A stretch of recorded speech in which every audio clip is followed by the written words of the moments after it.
Anastasia learned protective barrier collapsed while dragons advanced, forcing urgent preparations across her kingdom's defenses.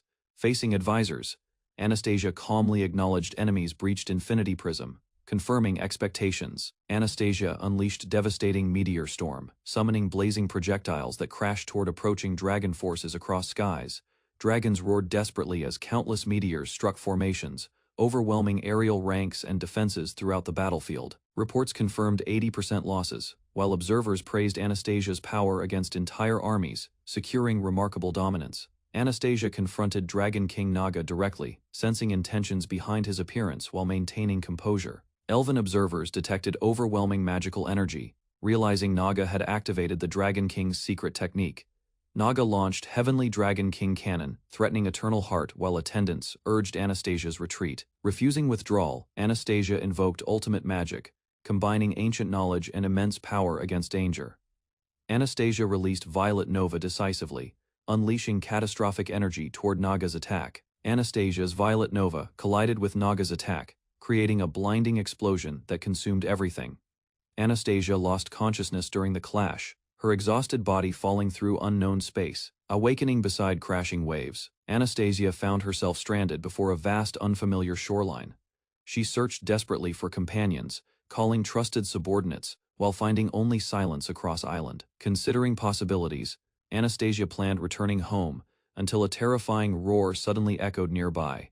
Anastasia spotted a strange man approaching aggressively through vegetation, immediately treating him as dangerous. Attempting wind magic defensively, she discovered her spell failed completely, causing immediate concern. Panicking, she tried casting again while retreating quickly, but nothing responded to commands. The frightened pair sprinted across shoreline together, each misunderstanding the other's intentions entirely. Reaching rocky ground, Anastasia gained distance while the confused man continued following behind. Anastasia attempted escaping across cliffs, then realized flight magic vanished, leaving her completely vulnerable. She slipped suddenly, but the pursuing man caught her before crashing onto rocks below. Hearing understandable words, Anastasia paused as the man desperately explained his stranded situation. Learning they occupied a deserted island, Anastasia finally understood her surroundings were entirely unfamiliar. Anastasia introduced herself proudly, then demanded location details while temporarily tolerating the human's presence. The man questioned Anastasia's identity, while he dismissed her claims as unbelievable fantasy entirely. Seeking answers, Anastasia asked about transportation, while misunderstanding circumstances surrounding his arrival there. Both interpreted events differently, each constructing explanations matching personal assumptions about reality instead. The man urged acceptance of facts, insisting survival required abandoning impossible beliefs immediately. Remembering failed spells and flight, Anastasia angrily rejected his conclusion despite mounting evidence. Determined proving herself, Anastasia attempted teleportation magic before discovering another complete failure unexpectedly there. She repeatedly cast powerful spells, yet every technique vanished without producing any effects. Even Violet Nova failed completely, leaving Anastasia shocked as reality contradicted everything understood. While questioning her powerless state, Anastasia heard warnings and turned toward danger immediately. Anastasia identified a harmless slime dramatically, mistaking the creature for a dangerous demon. Dismissing the slime harmlessly, Anastasia relaxed briefly before the creature suddenly attacked and restrained. Trapped completely, she struggled desperately as slime entered her mouth, preventing breathing and movement. Realizing magic remained unusable, Anastasia feared defeat against a creature normally considered insignificant. Seeing her danger, the stranded man rushed forward immediately, abandoning caution to rescue Anastasia. Remembering Anastasia's extraordinary talent, distant observers sensed dormant power awakening during desperate circumstances. As consciousness faded, Anastasia recalled lifelong praise, questioning her worth without extraordinary magical abilities. Doubts overwhelmed her completely, leaving her vulnerable while memories challenged everything defining her. The stranded man noticed something changing suddenly, and rushed toward Anastasia without hesitation. Ignoring danger, he struck the attacking slime forcefully, creating an opening for rescue. Multiple slimes counterattacked relentlessly, surrounding the man while he continued fighting, despite risks. Slimes tightened their grip around Anastasia, dragging her helplessly while she struggled desperately against. The stranded man returned immediately, carrying Anastasia away from danger, despite surrounding monsters attacking. Reaching safety, he explained the creature's behavior and revealed knowledge gained through experience alone. Anastasia recognized the monster as ordinary slime, while learning fire exposed its weakness quickly. Admitting her powerless condition, she questioned why the man risked returning to save. Anastasia questioned her value, but the man insisted helping others remained an adult's responsibility. Despite doubting her claims, he promised support regardless of circumstances, offering genuine assistance. His unexpected kindness stunned Anastasia, leaving her speechless as unfamiliar feelings surfaced quietly. As daylight faded, the man prepared camp while Anastasia observed his practical actions. He explained fire's importance for survival, using remaining embers carefully to sustain safety. Anastasia watched curiously as the man struggled creating fire through exhausting manual effort alone. Comparing races silently, she considered humans magically inferior while observing his persistent determination. Strange feelings disturbed Anastasia unexpectedly, causing discomfort she struggled to understand or explain. Wondering about her condition, Anastasia examined possibilities while questioning the man's unusual endurance, concentrating intensely. Anastasia searched her body carefully, hoping to discover magic's disappearance cause. Anastasia theorized missing atmospheric mana prevented spellcasting, inspiring renewed confidence in her abilities.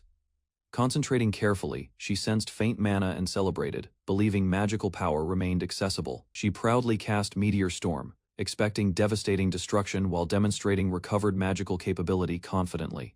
Only a tiny burning fragment appeared, exposing her spell's dramatically weakened condition instead. Recognizing its usefulness, the man immediately rushed forward and grabbed the burning fragment. The man carefully protected Anastasia's ember, using breath and tinder to preserve ignition successfully. Maintaining steady effort, he nurtured the tiny flame patiently until it strengthened considerably. Placing fuel beneath it, the man transformed Anastasia's ember into a reliable campfire. Grateful for assistance, he credited Anastasia's contribution, surprising her with sincere appreciation completely. Hearing praise from him, Anastasia realized her weakened magic still possessed meaningful value. Anastasia proved her magic existed, while the man apologized for doubting her extraordinary abilities. Encouraged by praise, Anastasia accepted recognition proudly, though she concealed satisfaction behind composure.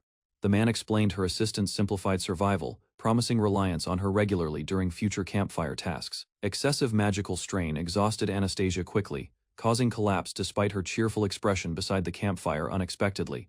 Anastasia rushed across the ship as reports warned dragons shattered barriers and rapidly approached them. She questioned enemy distance, panicked when soldiers revealed dragons already infiltrated the vessel.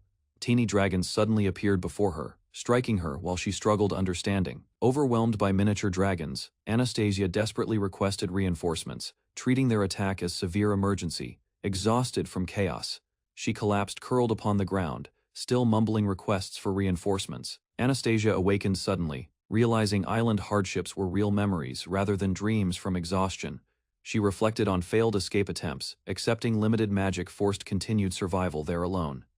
Anastasia searched for the man, complaining about insect bites before finding him resting nearby. Her heart reacted unexpectedly toward the man, yet Anastasia suppressed feelings and changed subjects. The man explained creating large signs from driftwood, hoping rescuers would eventually notice. Anastasia assured the man rescue should arrive, since magical tracking constantly monitored her location. Confused by her claims, the man questioned battlefields, prompting Anastasia to explain urgently. Anastasia reluctantly simplified matters, criticizing humanity while preparing to describe her world's conflict. She introduced three ruling powers: elves, dragons, and demons, locked within fierce rivalry.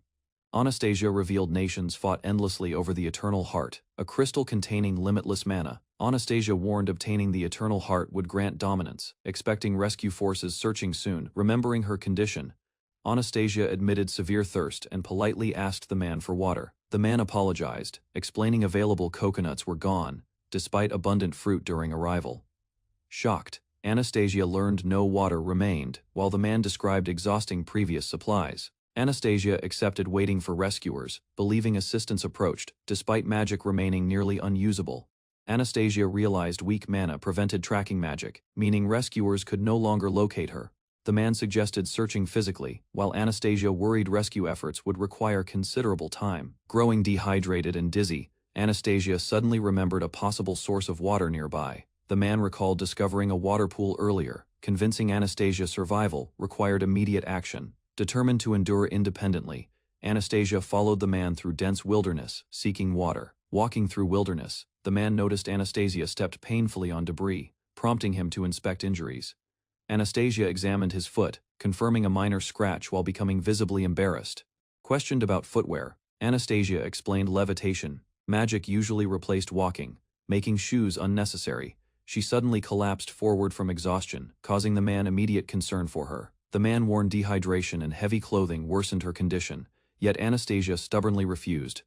Anastasia explained her treasured cloak symbolized command authority, refusing removal despite worsening condition. Ignoring warnings, she insisted continuing forward, determined to present the eternal heart someday. Reaching the destination, both discovered the water source missing, destroying their immediate hopes. Anastasia wondered whether recent changes dried the pool, while the man grew alarmed. Overcome by thirst and exhaustion, she collapsed helplessly as the man rushed toward her, barely conscious. Anastasia felt cold, liquid touch her lips, slowly easing overwhelming thirst.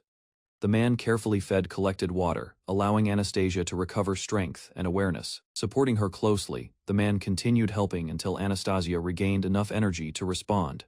Recovering suddenly, Anastasia demanded answers, shocked by the unusual method used for hydration. The man explained extracting moisture from damp soil, creating drinkable water despite vanished surface supplies. The man demonstrated filtering moisture through cloth, producing drinkable water from damp soil successfully. Impressed by his ingenuity, Anastasia praised the man and learned deeper digging helped. The man explained urgency forced improvised methods, prioritizing hydration before searching alternatives elsewhere.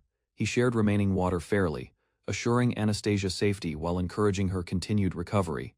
Noticing the man's bare feet, Anastasia suddenly realized he endured hardships without complaint. Anastasia rejected drinking filtered sock water, proudly declaring her status as Elven princess royalty.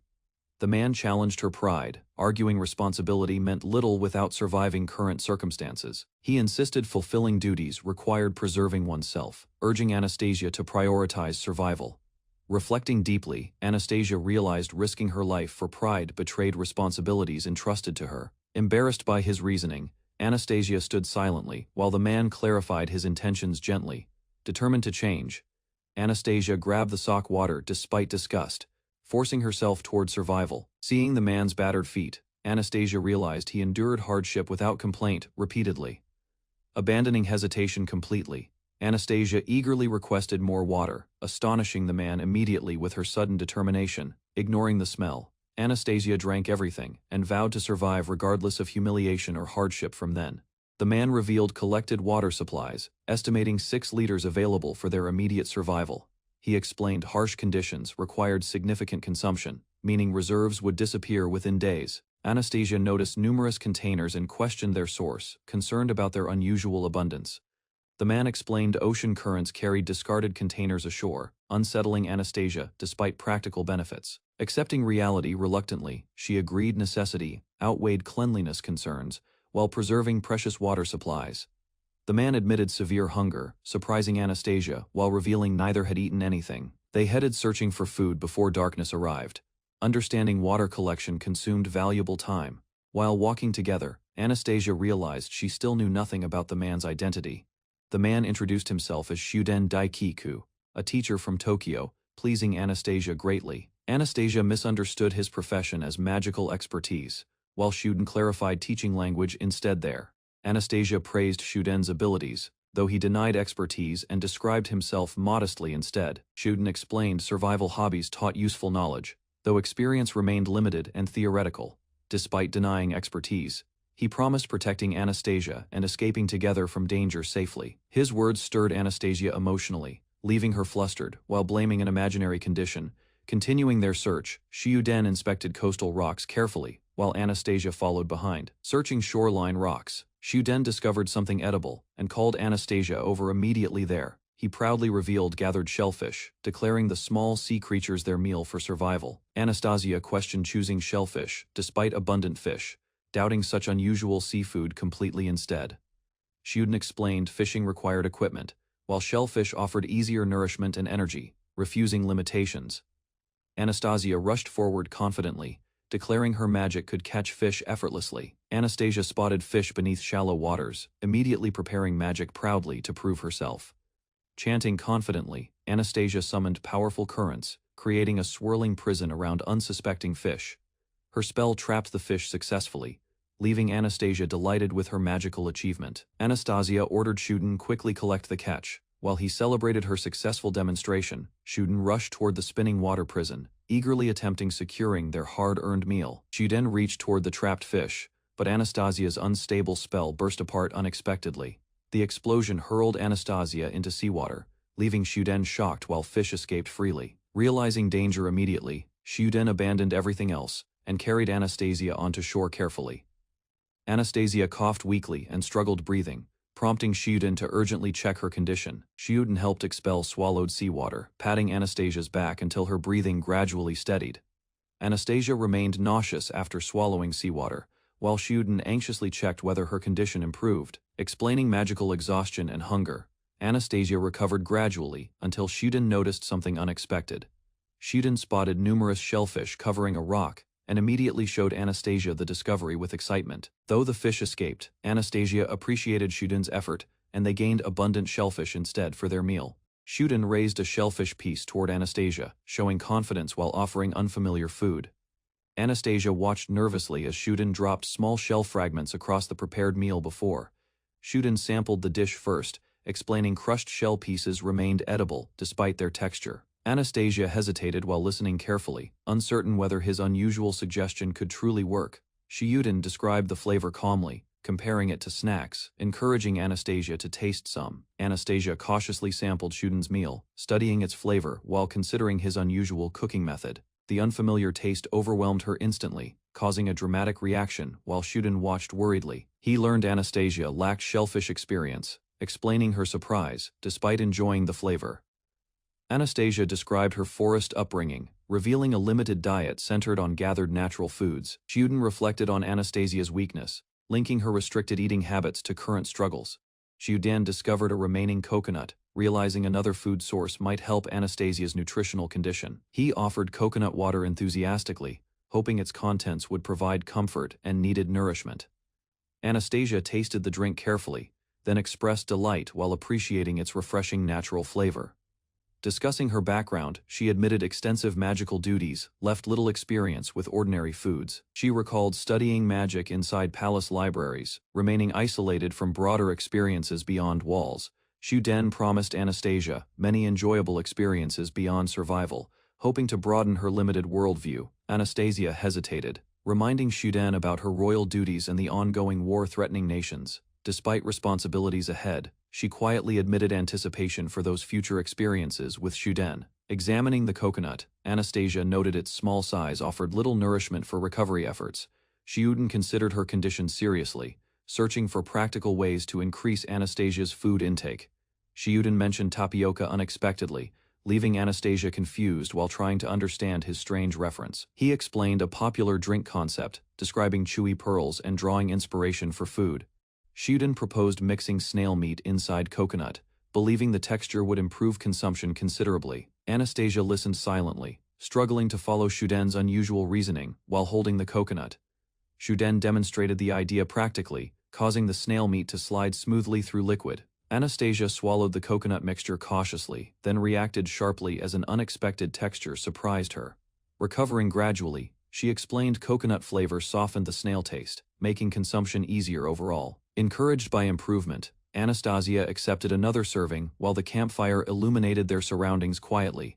Shuden praised her effort, relieved seeing renewed energy and confidence, returning through proper nourishment. Anastasia acknowledged Shuden's resourcefulness, realizing practical knowledge could prove valuable beyond magical expertise. Anastasia enjoyed the coconut mixture greatly, then realized Shuden never sampled his own creation before. Encouraged by her approval, Shuden accepted the coconut and decided to test it personally. The taste overwhelmed Shuden immediately, causing a disastrous reaction while Anastasia watched silently, completely stunned. Anastasia slept peacefully beside Shuden, unaware a shocking revelation would soon disturb her greatly. A familiar voice reached Anastasia, causing confusion as she suddenly recognized her mother's presence. Her mother appeared briefly, revealing the Elven Empire's collapse and delivering devastating news unexpectedly. Anastasia rejected the statement immediately, struggling desperately to accept such a catastrophic possibility. A massive dragon emerged before them, reinforcing the terrifying reality behind the Empire's downfall. Anastasia learned her disappearance weakened battlefield forces, allowing Dragon King Naga overwhelming advantages everywhere. Hearing further destruction blamed on Naga, she panicked while desperately denying her mother's claims. A violent blast ended the vision abruptly, and Anastasia awakened beside the campfire breathing. Remembering several days had passed without rescue, Anastasia worried about Shuden's unexplained absence greatly. Fearing her homeland's defeat, Anastasia considered escape possibilities and sought Shuden's guidance immediately. Anastasia followed broken branches through the forest, hoping they would lead toward Shuden's location. Hearing unfamiliar voices, she became cautious, questioning whether other people inhabited the island, hidden among foliage. She spotted Shuden and observed him carefully from a distance. Seeing unusual magic, Anastasia grew suspicious, wondering whether Shuden had concealed important truths. Disturbed by the possibility of deception, she rushed forward seeking answers about recent events. Panicking from suspicion, Anastasia fled through the forest while Shuden chased, confused by accusations. Anastasia unleashed lightning magic against Shuden, attempting capture before obtaining answers regarding everything. Shuden endured the attack calmly, revealing unexpected confidence that deepened Anastasia's growing unease. Noticing his smile, Anastasia hesitated briefly before Shuden suddenly closed the distance completely. Shuden pinned her down swiftly, preventing resistance while she struggled desperately beneath him. Shuden silenced Anastasia immediately, shielding her while a heavy presence approached their position unnoticed. A gigantic beast emerged nearby, startling Anastasia as Shuden maintained protective cover over her. Shuden explained the island contained dangerous monsters, clarifying the reason behind his urgent actions. He described the creature's territorial behavior, warning that entering its domain provoked immediate attacks. Anastasia identified the beast species, while Shuden casually revealed he had already named it. Shuden urged immediate retreat, believing the monster would ignore them once they exited territory. The beast suddenly charged regardless, forcing Shuden and Anastasia into another dangerous predicament immediately. Without hesitation, Shuden grabbed Anastasia and rolled away repeatedly, narrowly avoiding the attack. Their escape ended with a harsh fall, leaving Anastasia worried about Shuden's condition greatly. Shuden reassured Anastasia quickly, explaining he jumped from a cliff and survived with her. Anastasia confronted Shuden directly, determined to uncover secrets behind the strange magic she witnessed. Accusing him of deception, Anastasia demanded answers regarding his identity and impossible magical abilities. She described a powerful sealing spell, insisting Shuden's earlier actions matched its characteristics. Shuden revealed a smartphone, confusing Anastasia because its appearance resembled unfamiliar magical artifacts. After hearing the explanation, Anastasia realized Shuden's device was technology rather than magic itself. Shuden demonstrated smartphone recordings, helping Anastasia understand earlier mysteries without involving magic whatsoever. Despite explanations, Anastasia remained discouraged, struggling with her situation and uncertain future prospects. Reflecting deeply, she concluded she contributed little beyond awaiting rescue and completing obligations. Overwhelmed by guilt, Anastasia blamed herself for hardships, injuries, and failures occurring around her. Shuden immediately rejected her conclusion, insisting Anastasia possessed abilities nobody else could provide. Shuden explained his smartphone contained useful functions beyond communication, capturing Anastasia's full attention immediately. He revealed survival tools consumed battery power, creating a serious limitation during island life. Realizing Anastasia's lightning magic restored energy, Shuden celebrated an unexpected solution enthusiastically. Shuden showed stored survival guides, explaining the smartphone provided knowledge whenever uncertainty appeared. Understanding her unique usefulness, Anastasia accepted responsibility for charging the smartphone whenever needed. While discussing smartphone charging confidently, Shuden suddenly shielded Anastasia from a dangerous falling threat. A mysterious woman appeared unexpectedly, questioning Anastasia's lack of magical response during danger.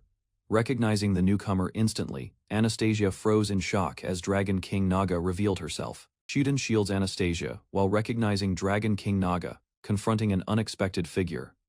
Naga appears confidently naked, towering before observers, her intimidating aura stirring confusion everywhere. Anastasia explains Naga's dragonkin heritage, describing powerful magic abilities, while Shuden listens anxiously and studies her.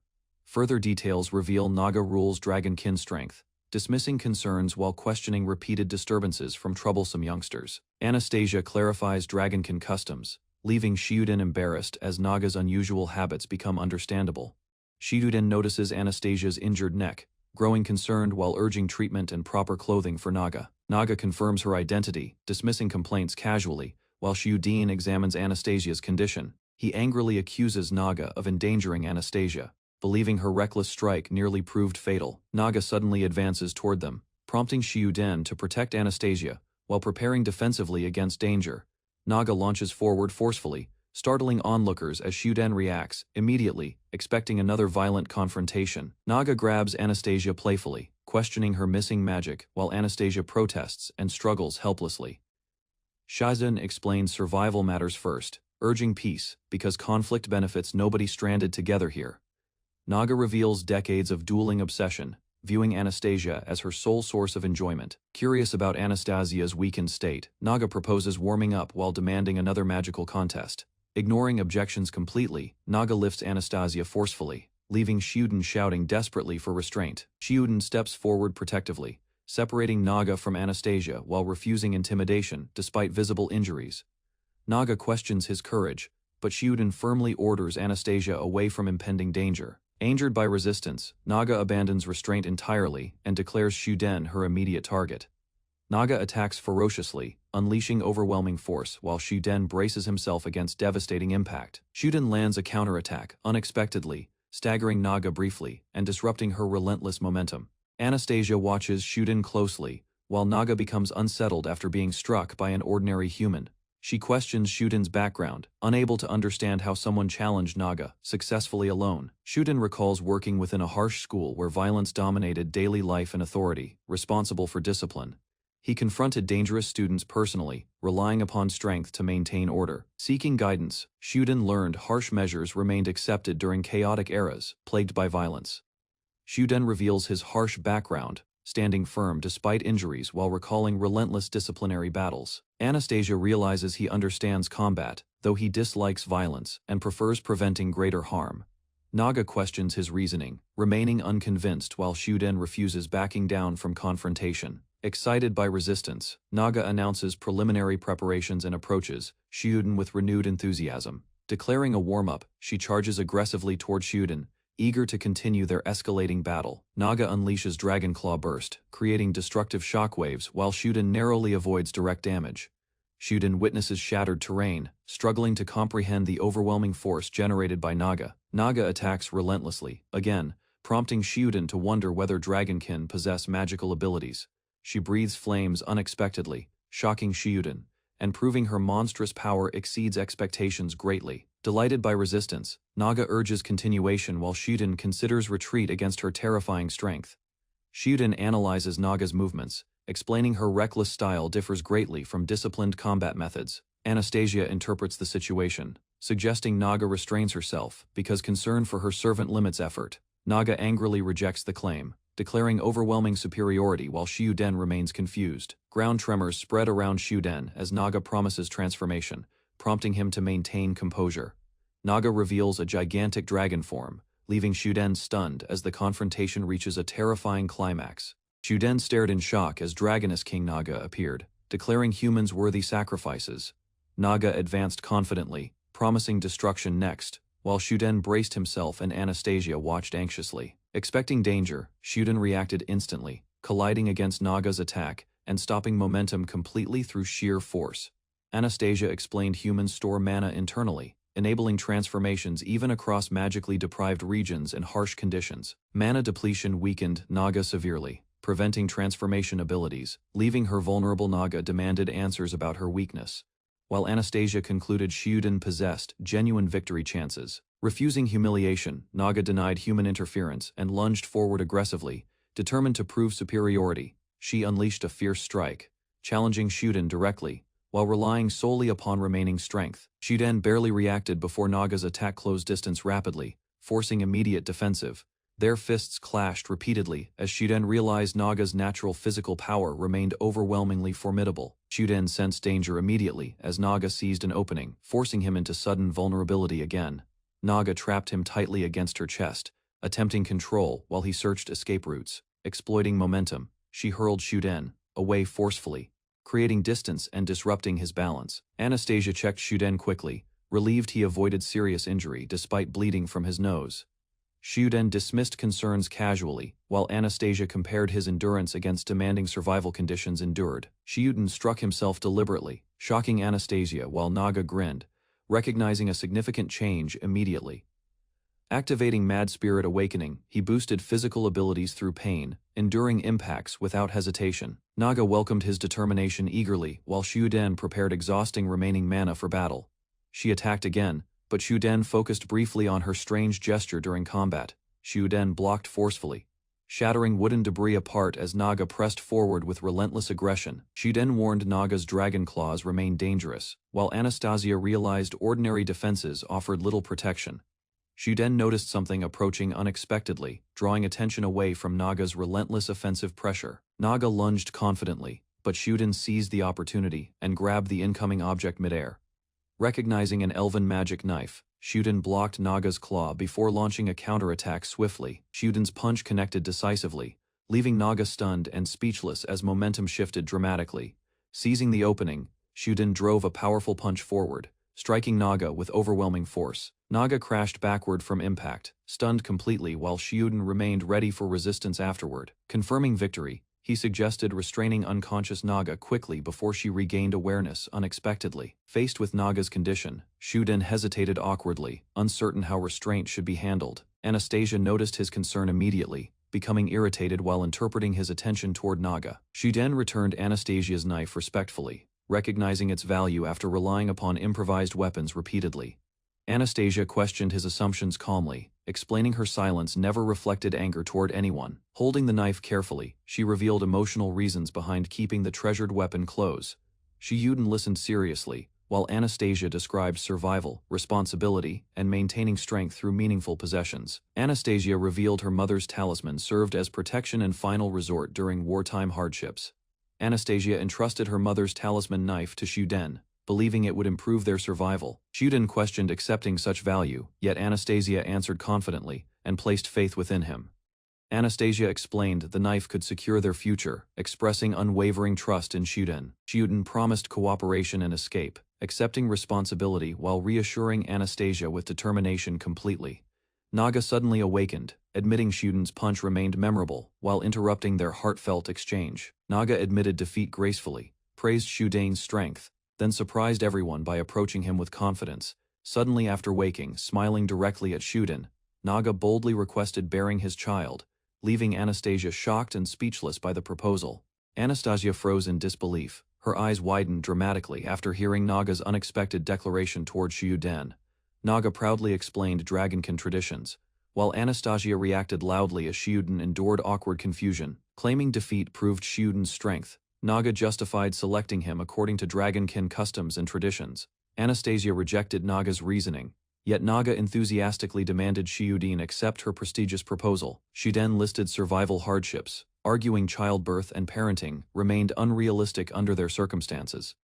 Naga misunderstood Shuden's concerns completely, demanding obedience while declaring her intentions were unquestionably serious. Ignoring hesitation, she pinned Shuden confidently, while Anastasia watched nervously and struggled processing events. She suddenly stopped herself, admitting exhaustion weakened her determination and reconsidering immediate pursuit entirely. Choosing practicality instead, Naga announced plans for food, leaving Anastasia puzzled by changes. Before departing, she heard Shuden speak, causing her attention to shift toward him immediately. Shuden invited Naga to cooperate, proposing mutual support while Anastasia quietly observed their interaction. He explained their survival chances improved together, noting an unusual connection existed between them. Naga proudly refused companionship, insisting her status required independence, before abruptly leaving their presence. Anastasia recalled Naga's earlier strength, realizing her current condition differed greatly from expectations. Considering future dangers carefully, Anastasia wondered whether magic and mana could somehow be restored. Anastasia approached while Shuden suggested returning campward first, prioritizing treatment for their injuries. Shuden cleaned Anastasia's wound using filtered water, explaining infection risks where medical help remained unavailable. Anastasia listened attentively, then accepted the boiled water, appreciating Shuden's careful survival knowledge and judgment. She confidently claimed healing magic handled wounds easily, revealing limited understanding of ordinary medical practices yet. Shuden treated her neck carefully, causing slight discomfort while Anastasia endured patiently. Shuden applied disinfectant carefully, startling Anastasia as intense stinging spread across her treated wound. While explaining disinfectant benefits, Shuden revealed Naga's severed claw, surprising Anastasia greatly during treatment. Interested immediately, he borrowed the claw, believing its strength could become a useful tool. Anastasia explained Naga's weakened blessings, noting mana depletion reduced protective magic and physical enhancement. Discussing elven traits, Anastasia described innate blessings, granting protection, strength, and various magical abilities. Anastasia demonstrated mana effects using her hair, showing older strands remained stronger than newer growth. Shiuden realized Naga likely arrived later, explaining why mana depletion had affected her differently. Inspired suddenly, Shiuden rushed indoors, leaving Anastasia confused while pursuing an unexpected idea. Combining Naga's claw with Anastasia's durable hair, Shiuden proposed crafting effective fishing equipment together. Anastasia stood speechless as Shiuden eagerly advanced his plan using unusual materials without hesitation. Shiuden tested newly crafted fishing gear, while Anastasia watched quietly, reflecting upon recent events carefully. Anastasia questioned his interest in Naga, suspecting he intended building friendship, despite tensions.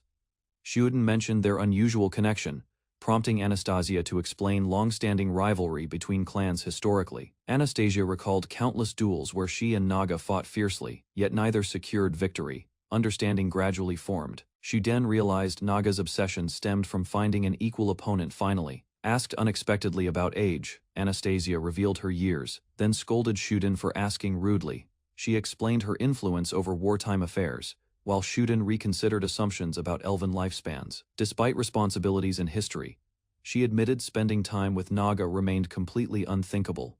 While fishing, Shiuden reflected carefully, questioning whether Anastasia's extraordinary claims might actually prove true. Accepting circumstances temporarily, Shiuden recalled a familiar tale and chose cooperation over continued doubt. Shiuden shared a story explaining enemies survived together by cooperating against dangers threatening everyone equally. Anastasia listened quietly as he suggested postponing conflicts until everyone escaped the island safely. Shiuden emphasized teamwork's benefits, believing combined strengths would greatly improve their chances of survival. Testing his handmade equipment, Shiuden hooked a fish successfully, astonishing Anastasia with immediate results. Proudly displaying the catch, he proved his idea worked, leaving Anastasia genuinely impressed. Using their successful catch, Shiuden prepared fish over a fire, creating a satisfying meal together. Anastasia enjoyed the cooked fish greatly, appreciating food quality despite their difficult circumstances greatly. While gathering materials, Shiuden searched useful debris, teaching Anastasia resourcefulness through practical examples. Shiuden discovered valuable containers among wreckage, exciting Anastasia as supplies continued accumulating steadily. Reviewing progress calmly, he noted improved conditions, while Anastasia appreciated their growing stability together. While heading toward fishing grounds, Shiuden noticed something unusual ahead, interrupting their ordinary routine completely. They discovered Naga collapsed on the ground exhausted, leaving both Shiuden and Anastasia shocked. Anastasia and Shiuden discover unconscious Naga on beach, recognizing her identity. Shiuden notices bleeding wounds across Naga's body, prompting concern as Anastasia watches silently. Believing treatment necessary, Shiuden decides carrying Naga campward immediately, and Anastasia agrees readily, despite uncertainty lingering. They place Naga upon woven bedding, examining injuries carefully while preparing practical aid for recovery efforts. Observing inflammation and fever symptoms, Shiuden realizes Naga's wound remains serious, requiring urgent attention. Shiuden realizes Naga's infection could become fatal, while Anastasia worries medicine remains completely unavailable. Anastasia asks about helping Naga, and Shiuden insists they must attempt every possible measure. She questions saving Naga despite hostility, while Shiuden refuses abandoning someone facing death alone. Shiuden prepares treatment carefully, boiling water and cloths first, aiming to disinfect wounds properly. While applying disinfectant, Naga suddenly reacts violently, startling Shiuden and disrupting his medical efforts. Anastasia offers assistance willingly, while Shiuden struggles treating Naga because pain keeps provoking resistance. Shiuden instructs Anastasia carefully, assigning wound-cleaning duties while requesting she restrain Naga instead. Naga thrashes fiercely during treatment, nearly striking Shiuden as Anastasia anxiously watches unfolding chaos. Shiuden reacts quickly, seizing control before Naga's movements disrupt treatment and worsen injuries further. Pinning Naga firmly, he orders immediate action, creating an opportunity for treatment to continue. Naga breaks free, suddenly lunging away despite weakness, forcing Shiuden to pursue her immediately. Refusing escape, Shiuden intercepts Naga directly, grabbing her before infection-driven panic carries farther. Naga crashes into Shiuden, aggressively, struggling wildly, while fever clouds judgment and intensifies resistance. Anastasia urges calm, clutching supplies nervously as Shuden maintains control throughout the dangerous struggle. Exhaustion finally overcomes Naga, allowing Shuden to restrain her safely while treatment resumes. Shuden prepares disinfectant carefully, noticing Naga's resistance fading while Anastasia worries about her condition. Naga suddenly awakens and lashes out violently, startling both companions before treatment can proceed. Despite weakness, she attacks fiercely, forcing Shuden to defend himself against unpredictable movements. Anastasia rushes forward bravely, helping contain Naga, while warning Shuden about renewed danger. She restrains Naga tightly, creating a brief opening for Shuden to apply disinfectant. Shuden pours disinfectant completely onto Naga's wound, enduring screams while forcing treatment through successfully. Their exhausting effort succeeds, leaving Naga resting quietly while the cleaned wound receives protection. Anastasia notes dwindling supplies, revealing only one water bottle remains despite Naga's fever. Refusing despair, Shuden decides searching for water immediately, and Anastasia volunteers assistance without hesitation. Remembering earlier exploration, he recalls their discovered water source had already dried up. Reviewing supplies carefully, Shuden discovers collected bottles contain little water, alarming Anastasia considerably already. Recalling earlier efforts, they remember gathering fresh water during fishing preparations and filling containers. Small catches provide food, yet dwindling resources leave their overall situation increasingly difficult and uncertain.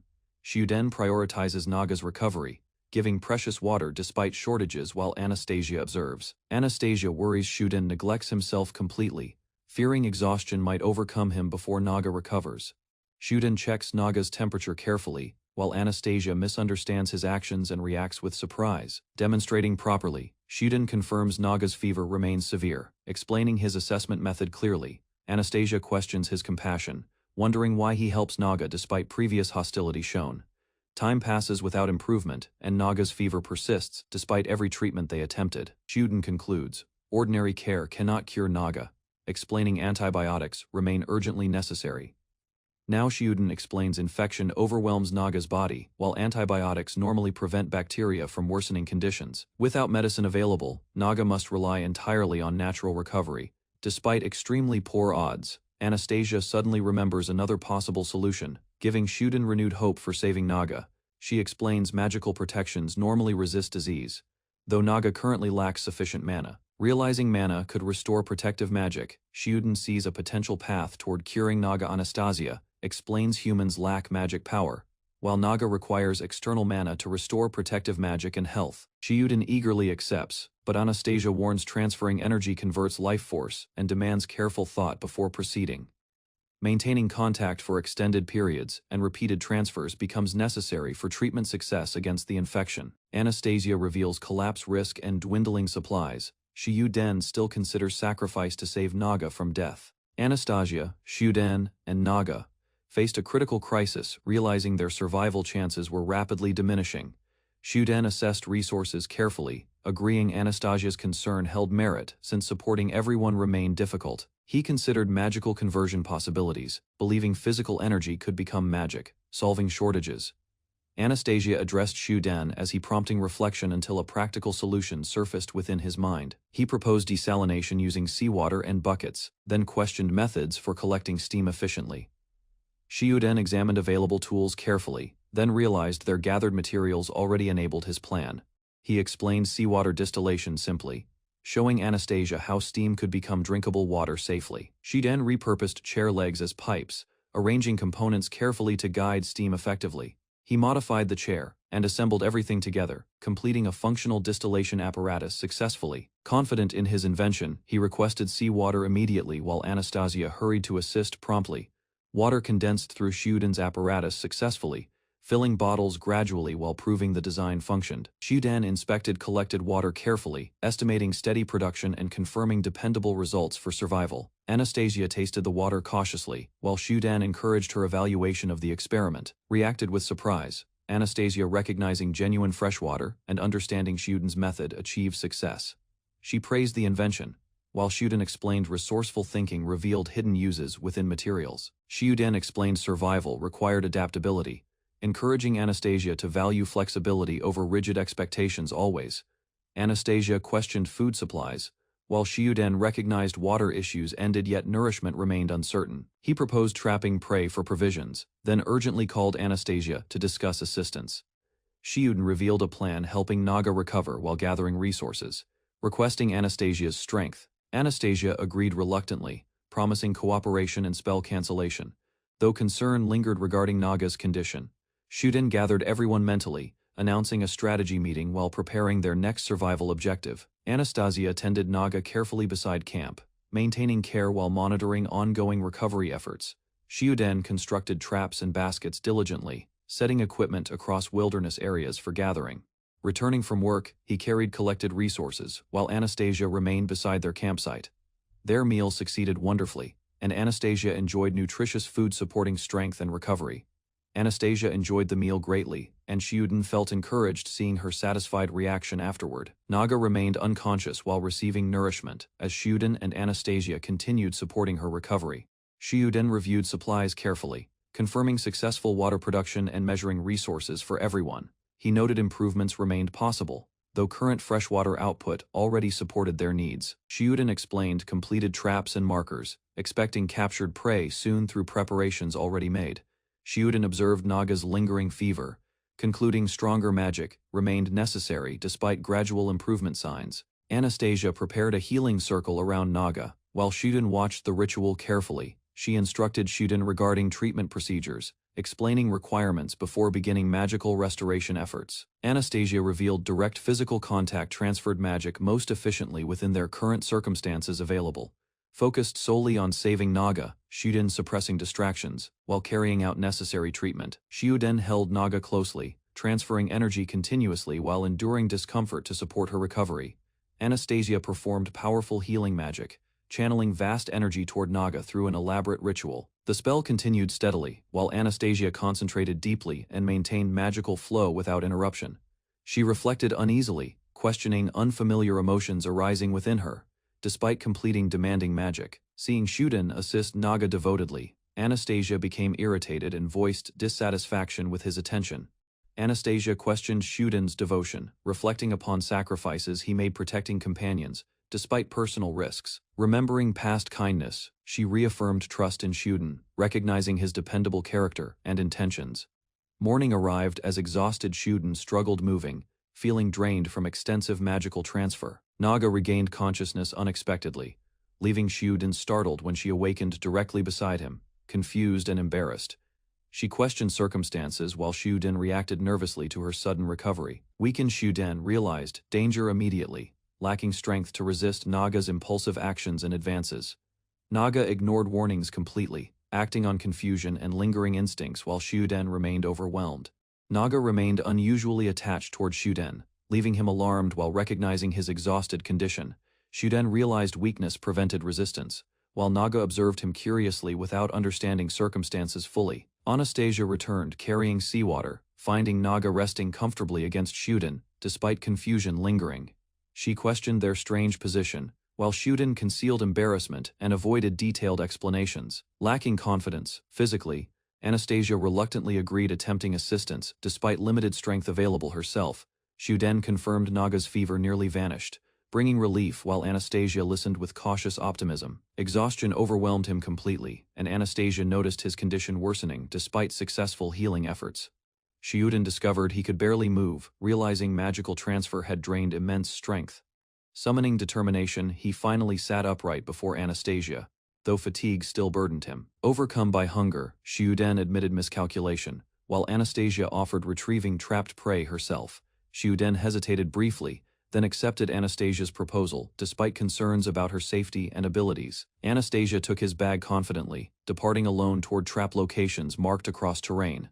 Following Shuden's markers carefully, Anastasia discovered traps positioned strategically and examined them attentively. She accidentally released trapped fish everywhere, becoming startled while struggling to gather them. Determined to continue, she searched surrounding areas carefully, hoping to recover resources successfully. Anastasia discovered trapped prey successfully, celebrating briefly before realizing the catch was unexpectedly alive. Returning campward, she hesitated nervously while Shiuden handled preparation calmly and efficiently himself. Shiuden cooked the captured prey carefully, creating a substantial meal restoring depleted energy. While eating, He observed Naga's improvement and expected complete recovery very soon afterward. Anastasia reflected thoughtfully, surprised one healing ritual achieved results beyond her initial expectations. Shiuden admitted helplessness regarding Naga's illness, while Anastasia listened quietly and reflected deeply. He thanked Anastasia sincerely, crediting her efforts for overcoming difficulties and protecting everyone.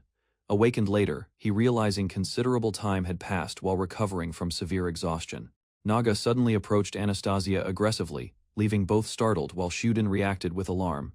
Witnessing the confrontation escalate unexpectedly, Shiuden shouted Anastasia's name and rushed toward them. Naga unexpectedly threw a rabbit toward Anastasia, revealing additional prey existed across the island. Anastasia questioned Naga's intentions carefully, uncertain why she suddenly offered assistance without explanation. Naga explained catching 2 rabbits, deciding sharing one prevented Shiuden from remaining hungry. She challenged Anastasia indirectly, suggesting their rivalry remained unresolved despite recent cooperation efforts. Shiuden noticed blood around Naga's mouth, suspecting she had eaten prey uncooked herself. Shiuden warned against raw food consumption, while Naga explained dragons valued fresh organs above meals. Naga learned scarce mana weakened natural protections, finally understanding her lingering illness and vulnerability. Discussing injuries, she realized ordinary prey should never threaten dragons under normal circumstances. Naga described battling a quakehog alone, suffering defeat despite leaving the creature injured. Anastasia questioned Naga's actions calmly, while Shiuden discovered the hunted animal was female. Naga challenged Anastasia confidently, declaring intentions to settle their rivalry once current matters ended. Shiuden asked Naga reconsideration, hoping she would abandon unnecessary conflict and cooperate peacefully. Naga considered his proposal seriously, showing interest in joining their group for now. Shiuden suggested escaping together first, postponing disputes until everyone regained strength and freedom. Anastasia questioned Naga's weakness, leaving Shiuden embarrassed while avoiding the true explanation completely. Naga unexpectedly accepted cooperation, surprising Shiuden and Anastasia while easing tensions between former rivals. Anastasia deferred judgment to Shiuden, allowing Naga freedom regarding the proposed alliance arrangement. The trio agreed temporarily, setting aside conflicts and focusing together on escaping the island. Naga revealed personal motives openly, seeking freedom first while expressing unusual attachment toward Shiuden. Anastasia reacted with embarrassment and disbelief, while Naga continued speaking boldly without hesitation. Naga teased Anastasia boldly, while Anastasia nervously explained affection should precede any serious commitment. She proposed a ridiculous competition involving descendants, leaving Anastasia completely stunned by suggestion. Anastasia and Naga argued intensely, while Shiuden worried their growing dispute might escalate. Naga rested uneasily on woven bedding while Shiuden watched, noticing exhaustion lingering. Anastasia listened quietly as Shiuden explained spoiled shellfish caused sickness though. Recovery seemed encouraging. Hungry Naga demanded food yet denied overeating shellfish, blaming weakness and cold discomfort for her condition. Recalling familiar events, Shiuden followed Naga outside, where she proudly announced hunting abilities with great confidence. Naga paused suddenly, while Shiuden cautioned restraint concerned exertion might worsen recovery.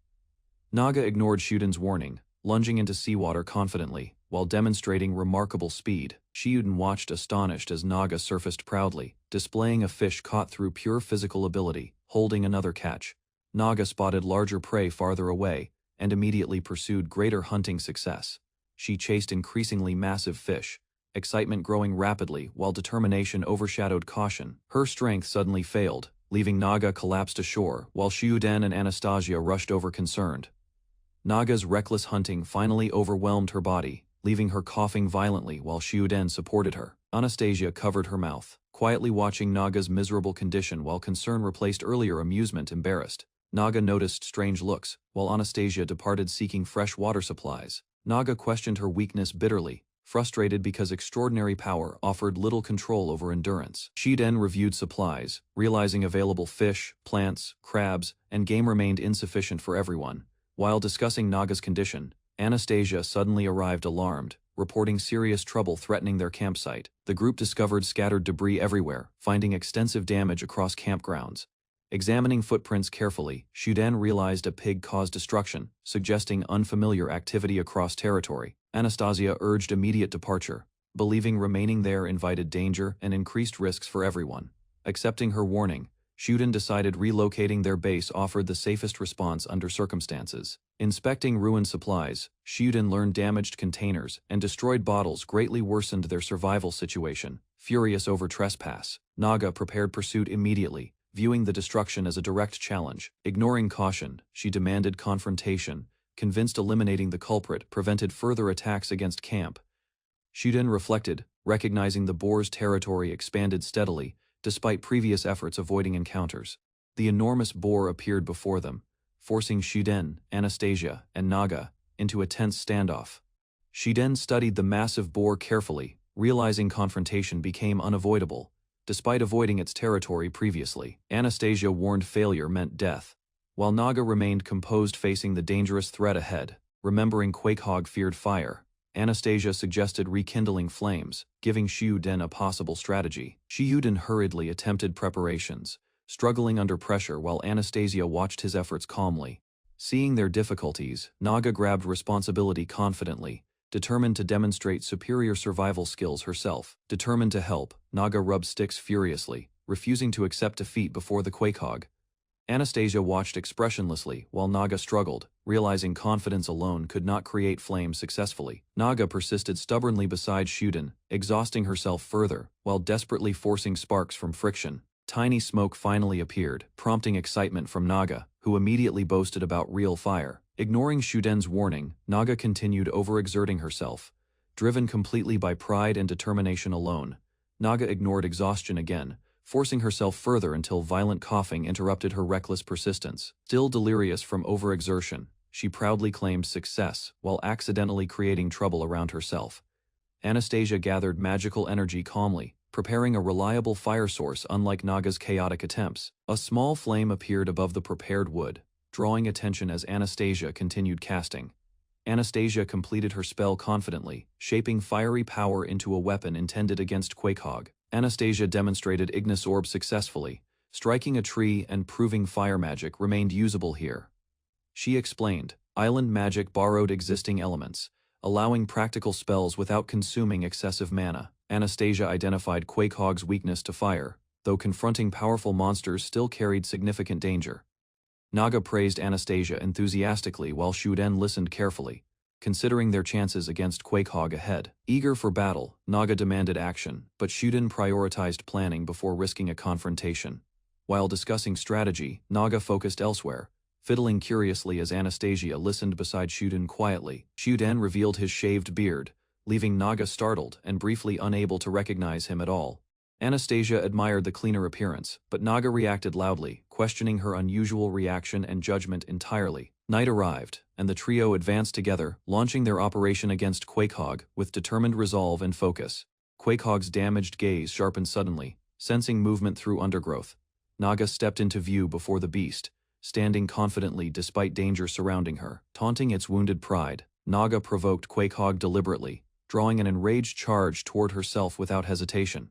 Shuden carried Anastasia onward, then realized vibrations approaching rapidly and turned his attention with growing concern. As Quakehog closed in, Anastasia gathered magic energy, preparing support while Shuden watched with renewed determination. 1 hour earlier, Shuden confirmed collected materials, while Anastasia evaluated preparations required for their strategy. Anastasia inspected the constructed site carefully, assuring Shuden and Naga their arrangement remained workable. Shuden explained positions, assigning Naga baiting duties while Anastasia prepared the decisive spell. Anastasia outlined severe limitations, explaining the spell consumed strength entirely and permitted one release. She revealed another risk, requiring extensive preparation time and leaving herself completely immobile afterward. Anastasia explained success depended entirely upon luring Quakehog precisely. When her prepared spell finished casting, she warned maintained magic consumed power rapidly, leaving only 3 minutes for execution. Naga questioned her responsibility, while Shuden recognized failure awaited if precious time disappeared completely. Anastasia estimated a head strike would kill Quakehog, while body impacts merely restrained movement. Dismissing grander options, Anastasia emphasized this custom island spell offered their strongest practical solution. Shuden accepted protection duty beside Anastasia, while Naga remained chosen bait against Quakehog's pursuit. Anastasia began chanting immediately, focusing completely as magical energy gathered steadily between her hands. The spell expanded violently, forming concentrated power, while Anastasia maintained control despite mounting strain. Naga sprinted ahead relentlessly, drawing Quakehog closer as Shiyuden monitored, approaching vibrations behind them.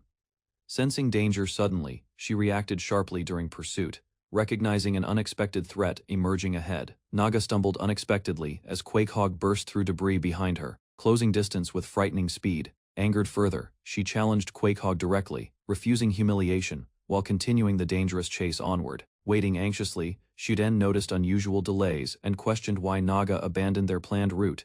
Exhaustion overwhelmed Anastasia gradually, her senses fading while struggling desperately to maintain spell stability. She suddenly collapsed forward, forcing Shiyuden into action before their carefully prepared plan unraveled. Naga collided directly with Quakehog, grappling fiercely to halt its advance toward Anastasia's position. Anastasia completed her incantation, while Shiyuden desperately warned Naga to escape the impact. Naga remained entangled with Quakehog as Anastasia released Ignis Orb toward their location. The spell struck Quakehog's head precisely, erupting violently and shattering its skull instantly completely. Dust filled the battlefield as Shiyuden supported exhausted Anastasia, hoping their gamble succeeded. Smoke cleared, revealing Quakehog alive, its armored skull enduring Anastasia's strongest attack without collapse. Anastasia realized the spell struck hardened protection, leaving Quakehog enraged rather than defeated completely. Quakehog charged immediately toward them, while Shiyuden shielded exhausted Anastasia from approaching danger. Accepting failure, Shiyuden lifted Anastasia and ordered retreat, abandoning their collapsed hunting strategy. Carrying Anastasia slowed escape considerably, yet Shiyuden rushed forestward hoping terrain hindered pursuit.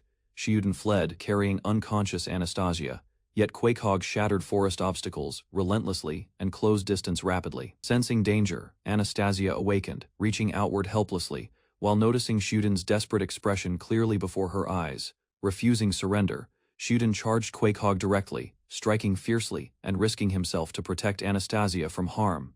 Quakehog's attack sent Shiyuden crashing aside, leaving Anastasia collapsed alone, while fear rapidly intensified. She noticed Quakehog approaching relentlessly, its heavy footsteps shaking ground, while escape remained impossible. Quakehog lowered its head and charged directly, forcing terrified Anastasia to confront imminent danger. Before Quakehog reached Anastasia, Naga intercepted fiercely, grabbing its snout and halting momentum completely. Naga declared Anastasia her prey, warning others away while protecting her from Quakehog's threat. Naga slammed Quakehog downward, stunning the beast briefly, while Anastasia watched the struggle unfold. Quakehog ignored her entirely, focusing on Anastasia alone, as lingering injuries distorted its judgment. Anastasia realized Quakehog resented her magic attack, making herself the creature's primary target now. Shiyuden analyzed Quakehog's wounds carefully, identifying weaknesses affecting balance, hearing, vision, and charging accuracy. Using Quakehog's blind side, Shiyuden rushed forward decisively and stabbed deep into its flank. Shiyuden targeted Quakehog's heart area, believing boar anatomy similarities could reveal a fatal weakness.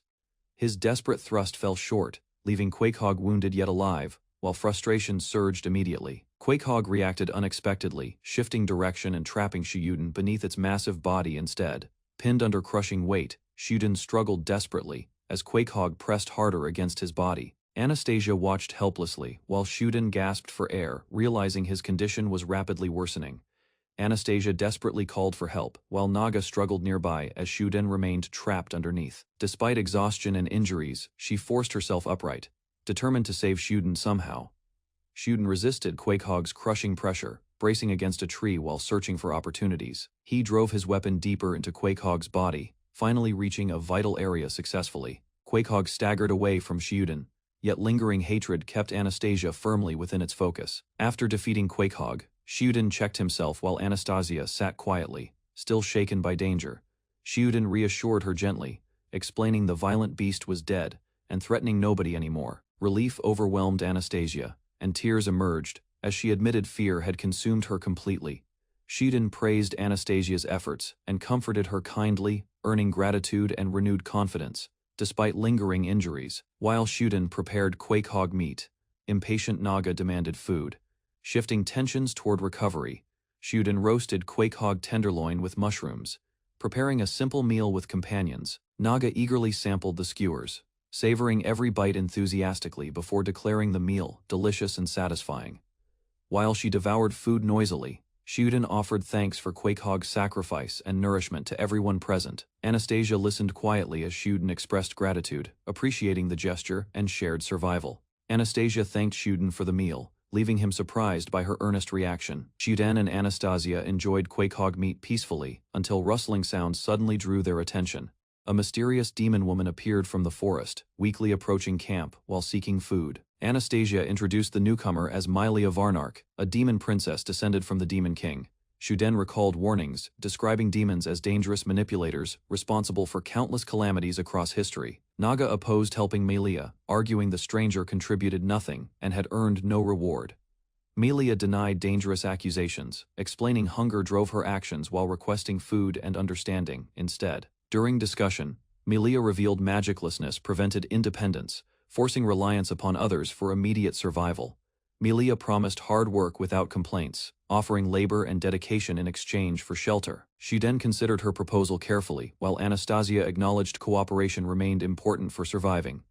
After acceptance, Mylia happily embraced Shuden, thanking everyone warmly while concealing subtle satisfaction beneath. Anastasia recounted Quakehog's defeat fearfully, while Naga focused eating and considered future opportunities elsewhere.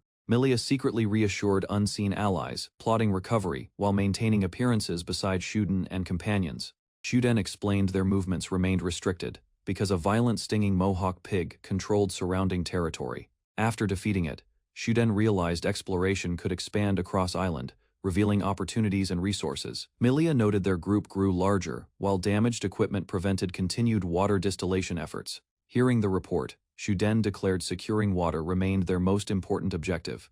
Shuden planned locating island water sources, yet meat processing demanded attention since 4 remained awaiting consumption. Shuden admired their teamwork while Mylia, Naga and Anastasia gathered together, preparing responsibilities. Naga eagerly accepted exploration duties, believing discovering water sources remained essential for everyone's continued survival. Shuden warned her about hidden monsters, yet she welcomed danger and sought challenges. Anastasia received tasks collecting firewood and distilled water, agreeing despite limited experience and skills. She worried Shuden remained alone beside Mylia, offering assistance while expressing concern about demons. Anastasia explained Mylia's condition remained fragile, let her volunteering lighter duties while recovering strength. Shuden suggested switching assignments, while Mylia and Anastasia accepted the arrangement without raising objections. Returning work resumed immediately as Shuden continued dismantling the beast, carefully processing valuable remains. He instructed Anastasia during butchering, teaching procedures while removing organs from the massive carcass. Anastasia noticed a heart wound, realizing a curse caused death where ordinary injuries failed. Shuden enthusiastically continued butchering, while Anastasia reacted with shock as organs emerged. Anastasia struggled handling innards and odors, while Shuden cheerfully praised their size and weight. Shuden removed the heart successfully, but Anastasia collapsed suddenly, despite following instructions carefully throughout. Mylia arrived carrying supplies as Shuden realized Anastasia fainted, deciding she required immediate rest. Work progressed steadily with Mylia, assisting calmly, accepting materials from Shuden without discomfort or hesitation. Shuden processed meat carefully, believing stable food supplies and exploration would improve their situation greatly. Imagining success, he pictured peaceful days awaiting rescue, free from pressing survival concerns. While working, he remembered survival videos, hoping to recreate useful techniques and practical crafts. Thoughts drifted toward childhood interests, yet Mylia's presence prevented Shuden from relaxing completely. Mylia teased Shuden's playful ambitions, while noticing the heart had been processed remarkably cleanly. Mylia happily admitted, Shuden's acceptance surprised her, since demons usually faced prejudice from others. Shuden revealed he taught students in Tokyo, while Mylia discussed common fears toward demons. Mylia considered herself fortunate because Shuden accepted her without judgment, despite their differences entirely. Questioning demon prejudice, Shuden learned deeper causes existed beyond conflicts between dragons and demons. Mylia explained her father, powerful demon Lord Varkark, emerged centuries ago and dominated realms. Mylia explained demons lost dominance when united races defeated Varkark, ending his reign swiftly. Describing history, she noted demons weakened greatly and could no longer challenge rival powers. Mylia emphasized modern demons preferred peace, while Shuden realized tensions involved complex historical wounds. Shuden reflected on discrimination, understanding past invasions and personal circumstances still shaped relationships. Remembering his acceptance, Mylia admitted his kindness genuinely touched her heart and feelings. Shiyuden dismissed praise casually, but Milia sincerely expressed gratitude, wanting to thank him properly. Milia then approached closely, invoking a charm spell while promising cooperation. She explained succubus magic influenced desires, though its effectiveness had weakened greatly on the island. Milia noticed Shuden lowering his guard, believing the spell finally affected his thoughts and emotions. Encouraging honesty, Milia asked Shuden to express his wishes, while he recalled her earlier promise. Despite Milia's spell, Shuden rejected intimacy, insisting physical exhaustion made such actions impossible presently. Milia accepted his explanation playfully, while intrusive thoughts and embarrassment complicated Shuden's concentration. Shuden admitted preferring hobbies instead, imagining messy activities while Milia reacted with visible confusion. Curious, Milia pressed further questions, causing Shuden to grow flustered while considering personal interests. Realizing his answer, Shuden approached Milia nervously while she responded with amused anticipation and curiosity. Milia confidently teased Shuden, believing her charm succeeded while his resistance weakened considerably. Naga suddenly returned from exploration, interrupting the moment and Milia to struck Shuden. Milia suddenly apologized to him, claimed dizziness while Naga noticed Anastasia sleeping peacefully and unaware. Naga reported completing island reconnaissance, prompting Shiyuden to question her findings about terrain. She revealed a small pond existed there, likely serving as the island's only reliable water source. Naga described the pond she discovered, explaining its water appeared filthy and unsuitable for consumption. Hearing the report, Shuden realized the pond offered little relief because drinking remained impossible. Shuden inspected a pond littered with floating animal corpses, while Anastasia and Naga watched anxiously. Anastasia questioned whether the water remained drinkable as Shuden considered crude purification methods, recalling an extreme survival technique reluctantly. Shuden rejected the unpleasant idea because no suitable tube existed, then noticed scattered flesh fragments indicating predation around, and suspected a dangerous predator. Discussing possibilities, Shuden and Anastasia considered contamination, while knowledge about quakehogs revealed creatures capable of using poison as a natural hunting adaptation. Examining evidence, they concluded poisoned water had paralyzed thirsty animals, and a quakehog reshaped the ecosystem, completely causing ecological collapse. Shuden explained the quakehog's poison could devastate island ecology, warning that even limited environmental damage threatened everyone's survival severely. Anastasia worried about remaining freshwater sources, prompting Shiyuden to think quietly while searching memory for overlooked clues elsewhere. Shiyuden remembered seeing banana leaves on the island earlier, then inspected a tree and confirmed its identity without hesitation through careful observation. He collected liquid from the banana trunk, presented it to Anastasia, and offered a practical alternative to dangerous water sources. Anastasia found the liquid refreshing and thirst-quenching, while Naga reacted strongly to its bitter grassy taste, creating a brief contrast. Shuden explained, banana plants stored significant water within their stems, demonstrating how drilling a cut trunk provided accessible liquid reserves. Remembering survival knowledge, he noted plant moisture alone was insufficient, yet it revealed additional methods for obtaining water beyond streams. Leading Anastasia and Naga forward, he pointed toward coconuts, explaining untouched fruits remained available, despite local wildlife consuming many. Anastasia reacted excitedly upon hearing numerous coconuts still existed, while Shuden admitted previous searches covered only a limited area. Seeking greater resources, he searched for a stick to knock down coconuts, while Naga questioned why climbing seemed unnecessary. Shuden warned that climbing trees carried injury risks, explaining safer techniques existed, though they required effort and careful control during ascent. Ignoring caution, Naga swiftly climbed the coconut tree herself, and enthusiastically gathered fruits, prompting Shuden to leave collection duties entirely. While returning toward camp, Shiyuden reflected that many island resources were already exhausted and recalled several useful locations discovered earlier. To improve efficiency, he crafted simple stone blades while Mila managed seawater distillation, handling the demanding heating process independently. Shuden continued dismantling harvested meat as Anastasia sliced portions into thin strips, preparing supplies for smoking and longer preservation. While butchering the monster, Shuden realized much of its meat was too tough for consumption, though smoking preserved the usable portions. Inspecting the smoking structure, he estimated the preserved meat could sustain everyone for over a month, despite uncertain future hunting. He concluded, food shortages were manageable for now, relying on coconuts and plant water, though fresh water remained the greatest concern. 2 weeks had passed without rescue, despite constant smoke signals, and Shuden quietly worried, because clear skies showed no rainfall. Watching the distant horizon, the group encouraged Shuden to remain responsible and continue leading efforts to secure everyone's survival.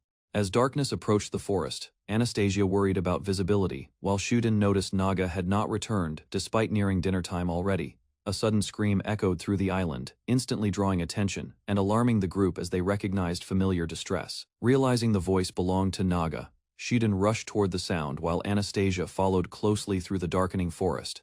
They quickly located Naga, and Shiden demanded an explanation, expecting danger after hearing such a desperate cry moments earlier. Instead of panic, Naga urgently grabbed Shuden and pulled him forward, insisting he follow immediately towards something important nearby. Following Naga's lead, the group reached the shore and spotted a distant island where strange light flashed across the horizon. Shiden observed the phenomenon carefully, realizing the glow resembled an aurora and suggesting the distant landmass was surprisingly large. Anastasia explained magical phenomena required mana, making the mysterious light unusual. Though she considered investigating the island despite uncertainty, hope spread among the group as Anastasia suggested usable magic might exist there, creating a possible path home.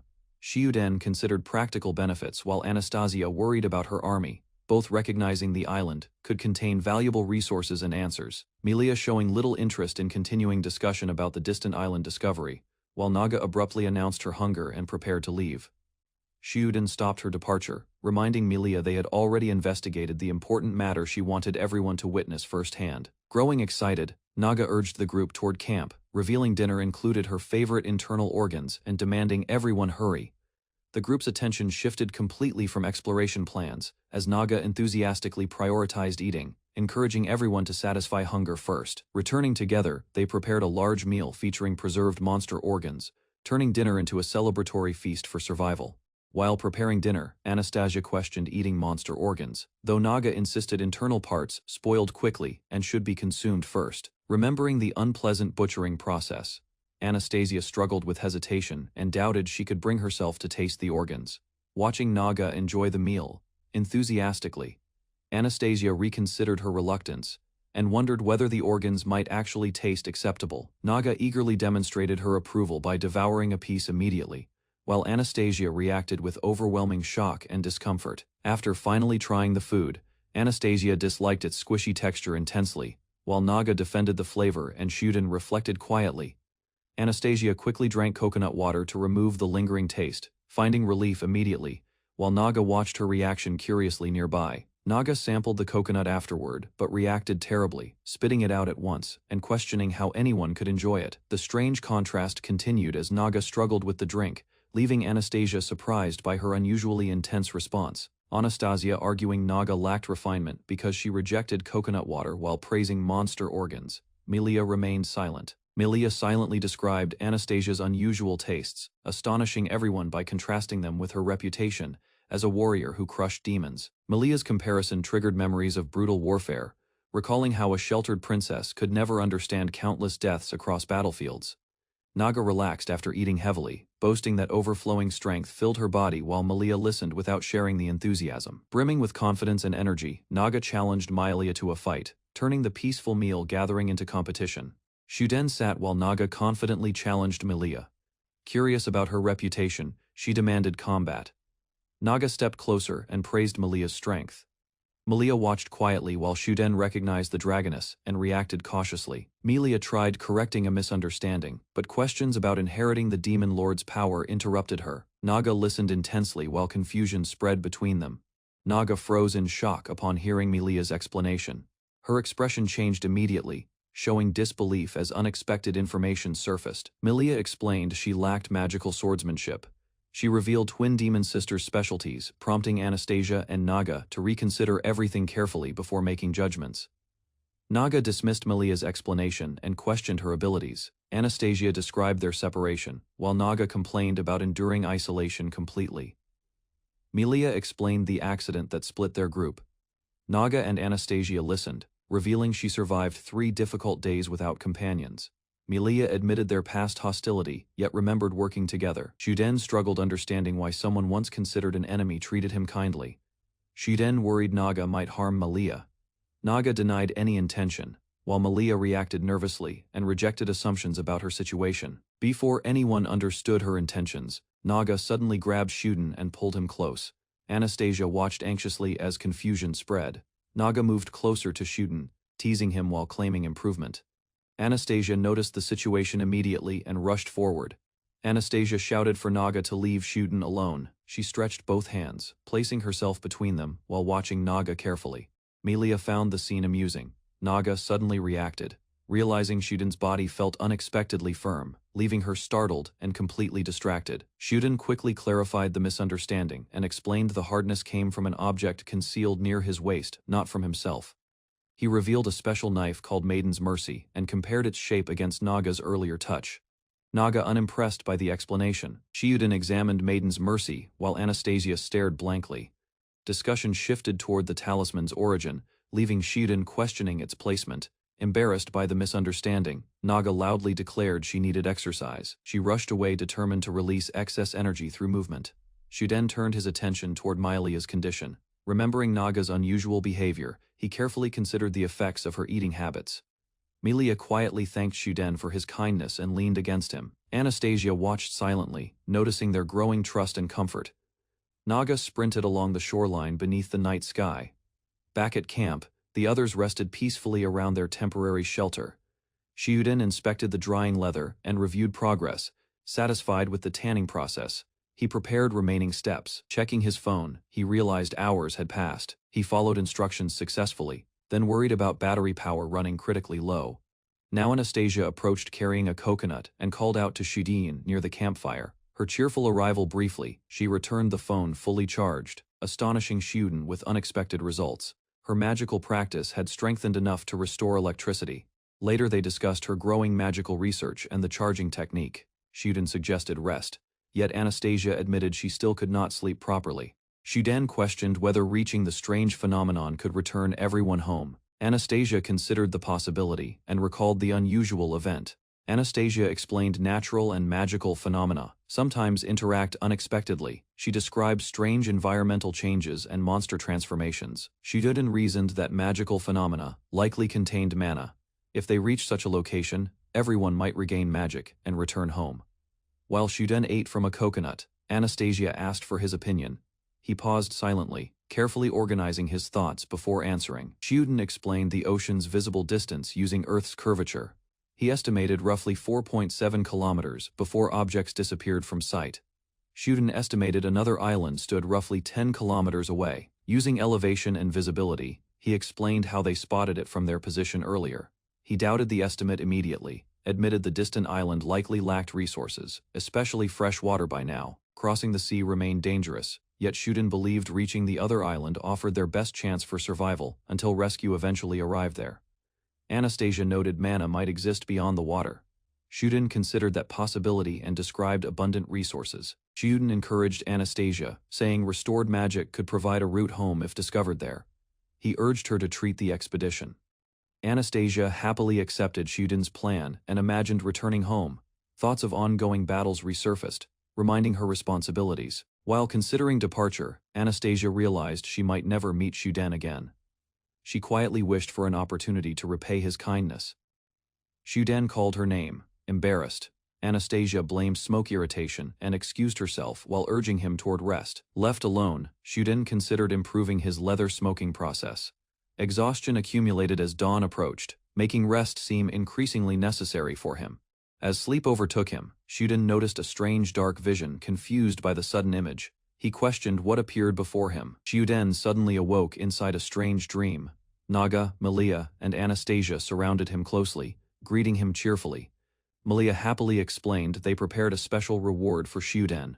Shocked by the unexpected situation, he immediately panicked. Shuden reminded himself everything was merely a dream. Melia playfully argued that dreams existed to be enjoyed without restraint. Instead, Melia teased Shuden about his self-control and suggested dreams reflected hidden desires. Her confident attitude left him increasingly flustered and uncertain. The three women pressed their advantage and continued teasing him together. Shuden reacted nervously as the dream grew even more overwhelming. Shuden woke abruptly as Anastasia pushed Melia away. Confused and embarrassed, he demanded an explanation for everything happening. Melia explained, she only tried keeping him warm during sleep. Anastasia listened suspiciously, while Shuden processed the misunderstanding. Shuden changed the subject and asked about smoked meat. Naga approached while camp conversations gradually settled into calmer discussion. Shiuden stood and prepared to retrieve the stored meat from his pocket. Anastasia and Naga watched closely. Milia smiled knowingly, while Anastasia stared in disbelief. Shiuden remained oblivious to their growing expectations and confusion around the situation entirely. Naga suddenly realized what pressed against him earlier. Her face twisted with shock, and she screamed the discovery loudly in horror. Shiuden suddenly noticed his missing pants and panicked. Anastasia cried out in embarrassment, while an awkward silence spread across. Naga stood motionless before Shiuden. Her intimidating presence overwhelmed him completely, while tension rose sharply as she awaited his response. Shiuden tried calming Naga and backing away. Naga advanced aggressively, then bluntly demanded pregnancy, leaving him completely stunned. Naga declared she would seize whatever she desired. Anastasia protested immediately, insisting Shiuden disliked such actions and deserved consideration first. Anastasia raised her hands and firmly opposed Naga's behavior. Determined to protect Shiuden, she prepared using her powers if necessary. Anastasia stepped between Naga and Shiuden, challenging her recklessness. Naga dismissed the warning, while Shiuden watched their argument uneasily nearby. Milia quietly smiled while observing the confrontation. She appeared confident, seemingly believing events were progressing according to expectations around her. Anastasia argued that demon conflicts would only worsen their race's decline. Naga listened silently as practical concerns replaced emotional reactions. Milia warned Naga about future consequences if strength returned. Shiuden attempted stopping the dispute, hoping everyone would remain cooperative. Shiuden proposed having children instead of fighting. His unexpected suggestion shocked Milia completely, transforming the tense discussion into confusion. Naga became interested immediately, but he raised a hand and requested patience first for now. Shiuden explained, dragon customs where women choose partners. Shiuden described a homeland ritual requiring combat before reproduction. He presented it as tradition for determining compatibility and health. Naga accepted its logic. Milia and Anastasia surprised by his reasoning during the unusual discussion about reproduction. Naga summarized the conditions confidently. She declared that victory meant pregnancy, adding magical ability could measure physical strength. Milia questioned how events reached this point. Naga accepted the proposal, while Shiuden guided everyone toward beach for the planned contest.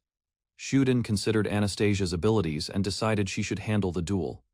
Milia warned him Naga remained dangerous despite weakened strength. Shiuden explained Anastasia's strongest magic required preparation. Since practical combat demanded immediate action, those techniques offered little advantage. He reflected on Naga's personality and recent experiences. He concluded she relied heavily on strength and preferred forceful solutions consistently. Naga confidently prepared herself for confrontation. Shiuden understood persuasion would fail, believing only direct victory could change her determination. Anastasia questioned his decision, fearing unnecessary risks.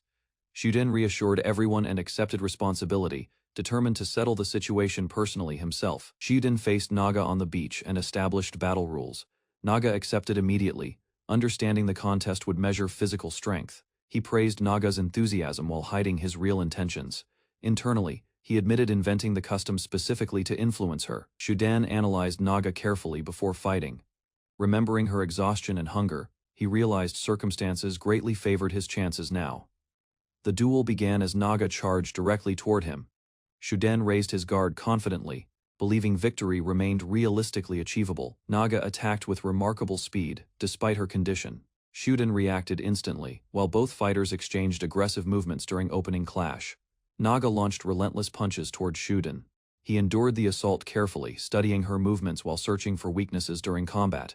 Despite reduced strength, she attacked ferociously and maintained pressure. Shiuden remained focused, believing experience against human fighters could help. Shiuden activated a mental technique built from observing countless delinquents. By analyzing fighting styles, he aimed to predict attacks. Blocking a powerful strike, he compared Naga's movements to familiar opponents. Recognizing patterns increased his confidence during the exchange. Shiuden recalled fighters known for long limbs and heavy attacks. Their similarities helped him categorize Naga's style and prepare counters. Shiuden analyzed Naga's attacks carefully and compared them with familiar fighters. Combining observations, he gradually understood her combat style. His confidence increased as patterns became clearer. Shiuden mentally organized Naga's movements, allowing him to anticipate her actions accurately. Naga launched another fierce assault without hesitation. Prepared for the attack, Shiuden reacted immediately and positioned himself advantageously during combat. Using precise timing, Shiuden redirected Naga's momentum. Her charge failed completely, and she crashed heavily into the ground before spectators. Naga struggled to understand her sudden defeat. Shuden explained he used a throwing technique, exploiting her momentum and weakened condition. Shuden declared Naga defeated and explained her condition dizzy from striking her head. She could no longer continue fighting properly. Anastasia checked whether Shuden was injured. Malia observed silently, while Shuden reflected on the throw's effectiveness and Naga's stubbornness. Shuden spoke confidently with Anastasia. She realized he held greater influence within their group than she had previously assumed. Naga struggled with unfamiliar emotions after losing. Shuden approached calmly, offered her clothes, and attempted easing the awkward situation. Lying defeated, Naga admitted the outcome confused her greatly. Despite confidence in her strength, exhaustion and circumstances had weakened her. Naga questioned her repeated defeats while struggling emotionally. Shuden listened quietly as she unexpectedly admitted losing could sometimes help growth. Shuden encouraged Naga and explained her weakness. Relying only on power made attacks predictable, allowing opponents opportunities to exploit openings. He advised learning from failures instead of fearing them. Naga listened carefully, realizing improvement required understanding mistakes and limitations. Shuden suddenly questioned why he was mentoring Naga. The realization amused him, yet he continued offering guidance regardless. Anyway, Naga wondered whether greater strength remained possible. Shuden recommended moderation, while she admitted staying beside him might help her improve. Naga admitted Shuden changed her perspective. Embarrassed yet sincere, she confessed nobody had ever made her reconsider strength before. Their conversation halted when Naga felt sudden chest pain. Confused, she complained while Shuden struggled remembering any injury causing it. Anastasia revealed experiencing similar symptoms occasionally. She explained the strange condition appeared only after arriving on the island unexpectedly. Melia listened with confusion as the others discussed possibilities. Growing concerned, she wondered whether everyone had contracted an island disease. Shuden secured food, using quake hog meat, coconuts, and plants, easing survival concerns while guiding others.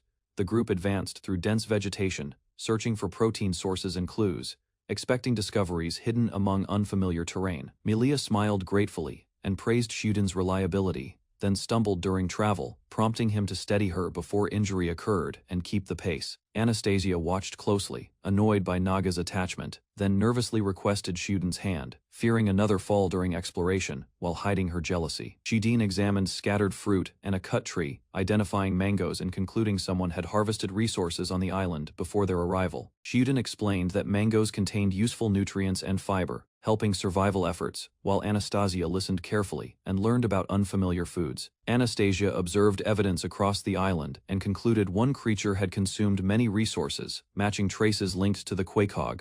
Shuden considered the island's ecosystem unusual, realizing the powerful quakehog should not have survived long under such limited conditions. The group discussed the mystery further, determining the creature originated elsewhere, raising questions about how it reached the island. Shuden noticed a strange structure attached to a tree, studied it closely, and identified the object as a termite nest. Shuden recognized the termite nest, recalling practical uses against mosquitoes, then decided collecting samples could provide another helpful survival resource. Curious, Shuden tasted part of the nest, explaining termites contained protein and energy, while Anastasia watched his unusual experiment cautiously. Anastasia questioned eating insects despite available meat. Yet Shuden argued testing resources remained worthwhile, because opportunities should not be ignored. He admitted the flavor seemed acceptable, despite its appearance, then casually suggested Naga should try some before judging it. Naga angrily rejected the suggestion, insisting dragons should not eat insects, while Anastasia quietly revealed curiosity about tasting them herself. Melia eagerly accepted Shuden's offer, asking for a small taste, while Anastasia watched curiously as he handed over the termite nest.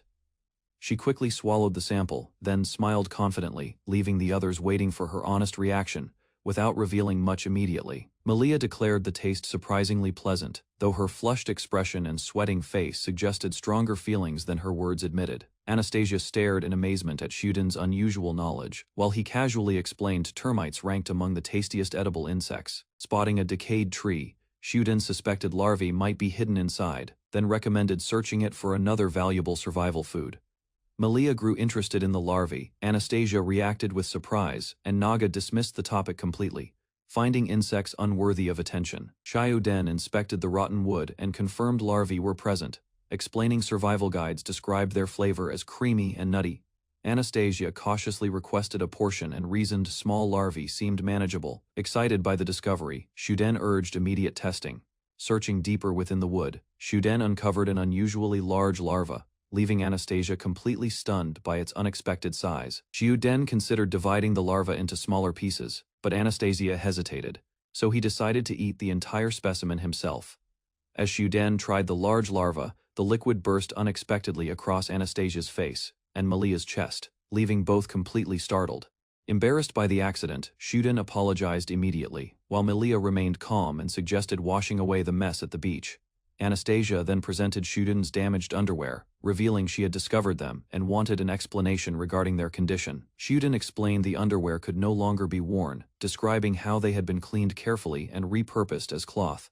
Anastasia remained unconvinced, questioning why Shuden continued wearing deteriorated clothing, prompting him to explain the waistband broke recently. Anastasia examined the torn underwear closely and suspected sabotage, believing the damage looked deliberate rather than caused by ordinary wear. She recalled leaving briefly, then returning to find Melita leaning against Shuden, linking the event to her suspicion. Argued the timing seemed suspicious, she noting the underwear failed exactly when Naga approached, making coincidence difficult to accept.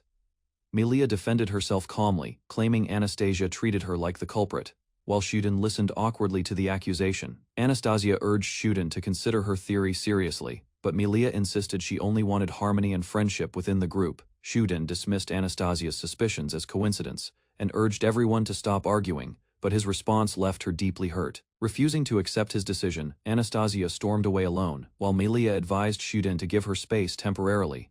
Walking along the shore, Anastasia complained about Shuden's trust in Melia, ignoring her exhaustion despite traveling for many hours. Separated from the group, she wandered beside rocky cliffs and continued brooding over the disagreement, occupying her thoughts.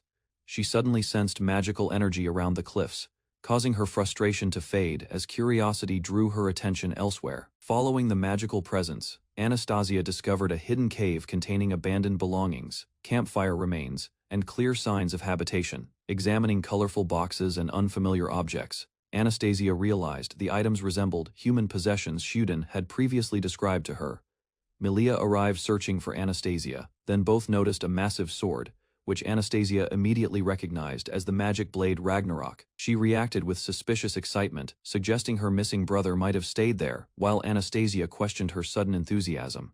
Studying the cave carefully, Anastasia concluded someone had lived there, then accused Melia of creating the illusion barrier. Anastasia identified the illusion barrier immediately, explaining weak mana made its construction flawed, allowing her to recognize the deception. Melia denied responsibility and claimed ignorance, while Anastasia remained unconvinced and decided the magic sword belonged with Shuden. Melia suddenly suggested Anastasia liked Shuden, catching her off guard and shifting the conversation away from the cave's mystery. Grinning mischievously, she shoved Anastasia onto the ground, then remarked that Shuden would not be arriving there soon.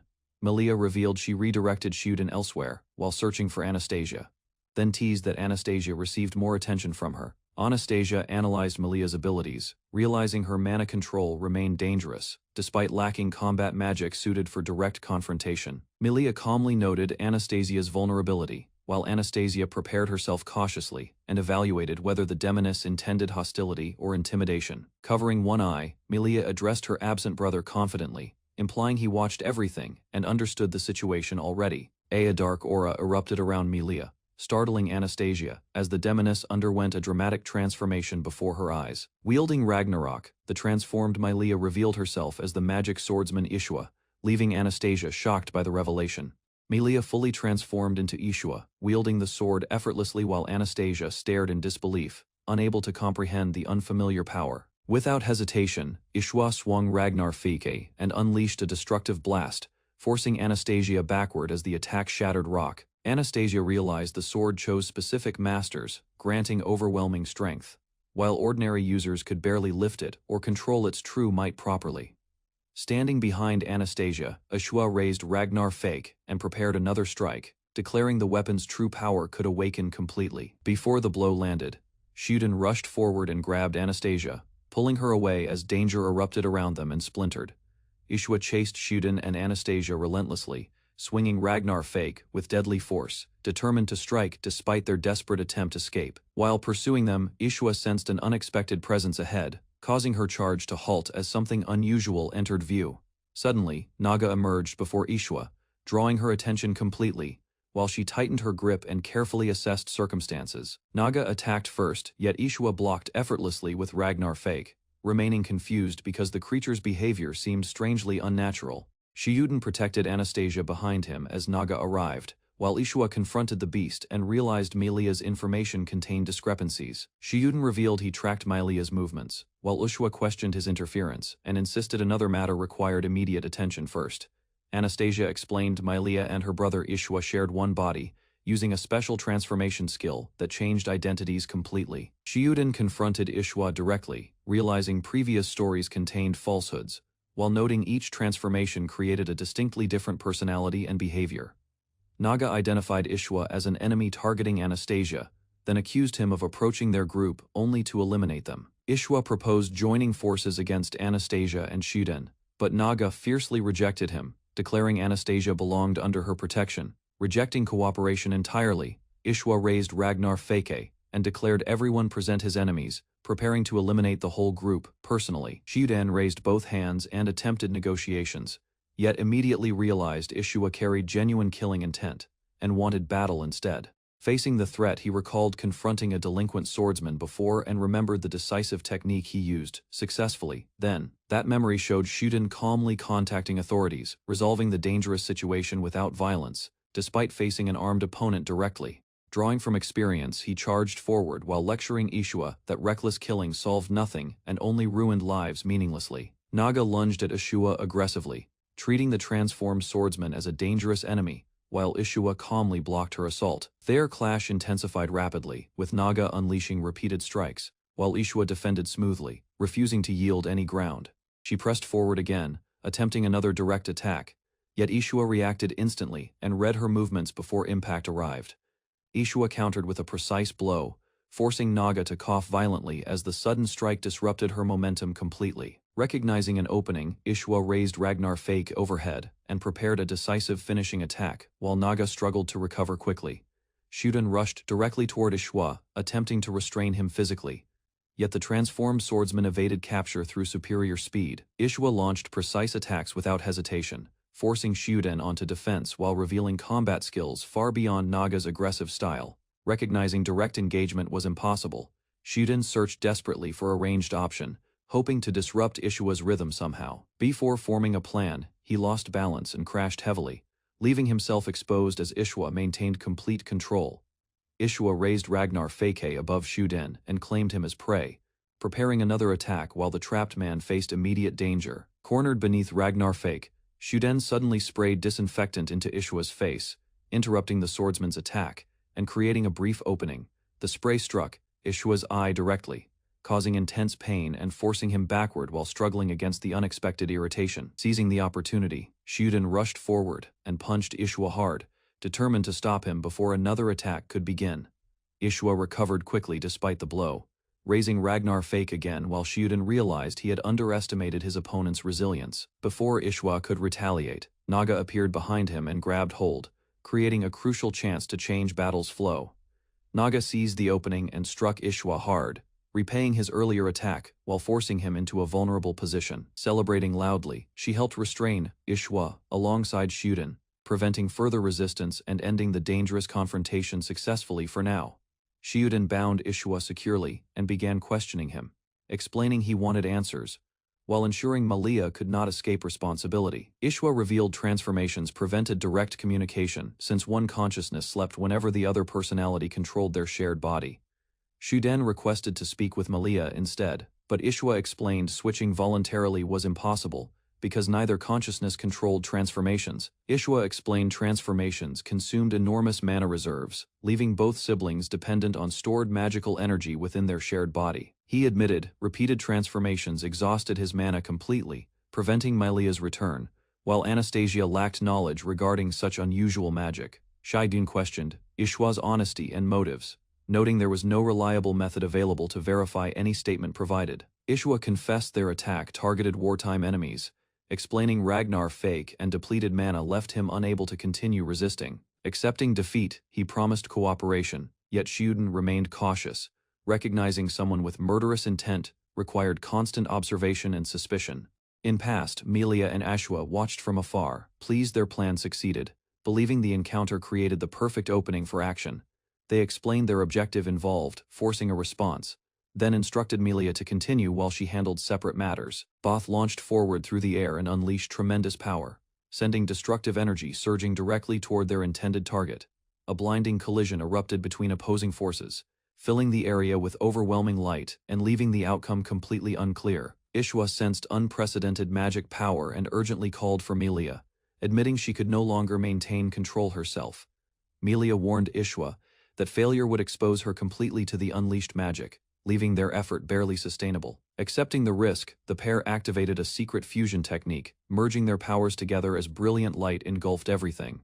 Melia awoke alone on the beach, confused and exhausted, coughing heavily while struggling to understand her current situation. Realizing the fusion succeeded, Melia concluded Ishwa now shared the same body, then attempted contacting him mentally. Receiving no response, Melia worried something went wrong, until a distant explosion echoed across the island and caught her attention. Melia discovered Shuden and Anastasia confronting a giant creature, then watched secretly as Shuden exchanged powerful blows against it. Observing from concealment, Melia noticed the pair appeared settled, while Shuden and Anastasia seemed accustomed to surviving together already. Melia questioned their relationship and wondered whether hostilities had ended, or if circumstances simply forced temporary cooperation between them. Unsure about the situation, she decided to remain hidden until her brother awakened, carefully avoiding interference with ongoing events. Remembering her own needs, she shifted focus toward finding food, realizing survival remained important despite the strange developments unfolding. Searching alone for food, Melia heard a strange sound and wondered whether any edible fruit could still be found nearby. A wild boar appeared and stared aggressively at Melia, while Ishwa questioned why such a creature showed hostility toward her. Annoyed, she attempted casting magic against the beast, but her spell failed completely, leaving her frustrated and vulnerable instead. The boars charged immediately, forcing her to flee in panic as multiple beasts pursued her relentlessly through the area. Escaping briefly, she discovered a mushroom and stopped, then leaned against Ragnarok while trying desperately to recover her breath. Fleeing the pursuing beasts, Melia tumbled into a pitfall trap and crashed hard, dropping her composure during the unexpected fall. Lying inside the hole, she angrily demanded Ishwa awaken, furious that traps humiliated a member of her noble family. While recovering, she noticed a large fruit resting beside her and immediately focused attention on the unexpected discovery. Holding the fruit, Melia finally sensed Ishwa responding, then scolded him for remaining unconscious within their shared body. Ignoring Ishwa's confusion, she proudly smashed the fruit against Ragnarok.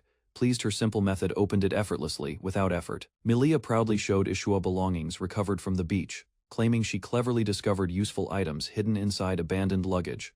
While eating cookies from the luggage, Melia explained she learned some modern language through newspapers and incomplete written notes. Watching Shuden and Anastasia from concealment, she questioned why they remained there and asked Ishwa about the ongoing war. Melia explained the elf princess and dragon princess had allied, while their forces remained stranded on the island together. Discussing Anastasia's stored mana, she suspected weakness from overuse, admitted she had manipulated quakehogs toward them repeatedly. Hidden nearby, Melia overheard Shuden's group celebrating victory and planning future hunts, becoming excited by their unexpected success. Melia considered joining them, noting Shuden consistently exceeded expectations and handled situations far better than she predicted. Stepping forward confidently, she proposed infiltrating the group and destroying it internally, startling Shuden and Anastasia immediately. Back to present, Shuden still discussed with Anastasia and Naga through the island, while Oshua remained tied at the tree and observed them in silence. Remembering Melia's warning, Ishua abandoned sabotage plans, deciding remaining hidden offered greater advantages until she understood everyone better. Melia explained abundant mana preserved the fusion, while Shuden learned separating Ishua now could permanently leave Melia transformed. Ishua proposed hiding their condition and quietly gathering mana, believing unsuspecting opponents would approach confidently. Anastasia carefully examined Shuden's injured hand, promising only to verify his condition and ensure he remained safe despite recent battles. They discussed Ishwa, agreeing further questions remained unanswered, and deciding to keep him restrained temporarily until they understood his intentions. Preparing for cooperation, the group postponed leaving the island, while Anastasia questioned why Shuden had followed Melia and monitored her movements so closely. Anastasia questioned Shuden's actions, noting suspicious incidents involving Melia, while wondering whether he sensed danger before anyone else did. Shuden admitted Melia behaved strangely, yet lacking decisive evidence. He avoided accusations because targeting an innocent person could worsen everything. Instead, he quietly observed Melia's behavior and searched for clues, choosing caution rather than forcing conclusions without proper verification. Anastasia emphasized maintaining peace remained essential despite difficult circumstances, while Shuden acknowledged cooperation offered their best chance for stability. When Anastasia challenged his reluctance, Shuden explained he preferred confirming facts personally, refusing to judge others through assumptions alone. Shuden explained his decisions came from an outsider's perspective, believing everyone deserved a fair chance to escape together safely. He admitted arriving on the island left him terrified and overwhelmed, then realized enduring complete isolation would have been unbearable. Constant monster attacks and poor sleep steadily damaged his mental state, leaving him struggling until circumstances gradually began improving. Anastasia listened quietly as Shuden reflected on their first meeting, recognizing the importance their encounter held for him. Shuden revealed Anastasia's presence prevented his spirit from collapsing entirely, crediting her support with saving both his hope and life. Shuden promised he would protect Anastasia and ensure everyone escaped the island, leaving her speechless as she absorbed his heartfelt words. Anastasia remembered when Melia remarked that Anastasia liked Shuden. While the elf girl became flustered and noticed her racing heartbeat, she struggled to understand her emotions, then gradually realized those unfamiliar feelings toward Shuden might actually be love itself. Ishwa peeked through the cabin door, spotted Miley inside, welcomed her brother warmly while sitting confidently. She explained that the room existed within a dream shaped from Ishwa's memories, prepared specifically for their discussion. Melia proudly showed how accurately the hut matched old memories, pointing out details, including sheets Ishwa once dampened, and other forgotten traces. Exactly. Despite Ishwa's embarrassment, Melia laughed and continued teasing, praising her own careful observations while demonstrating the recreated details. Turning serious, Ishwa asked about next steps.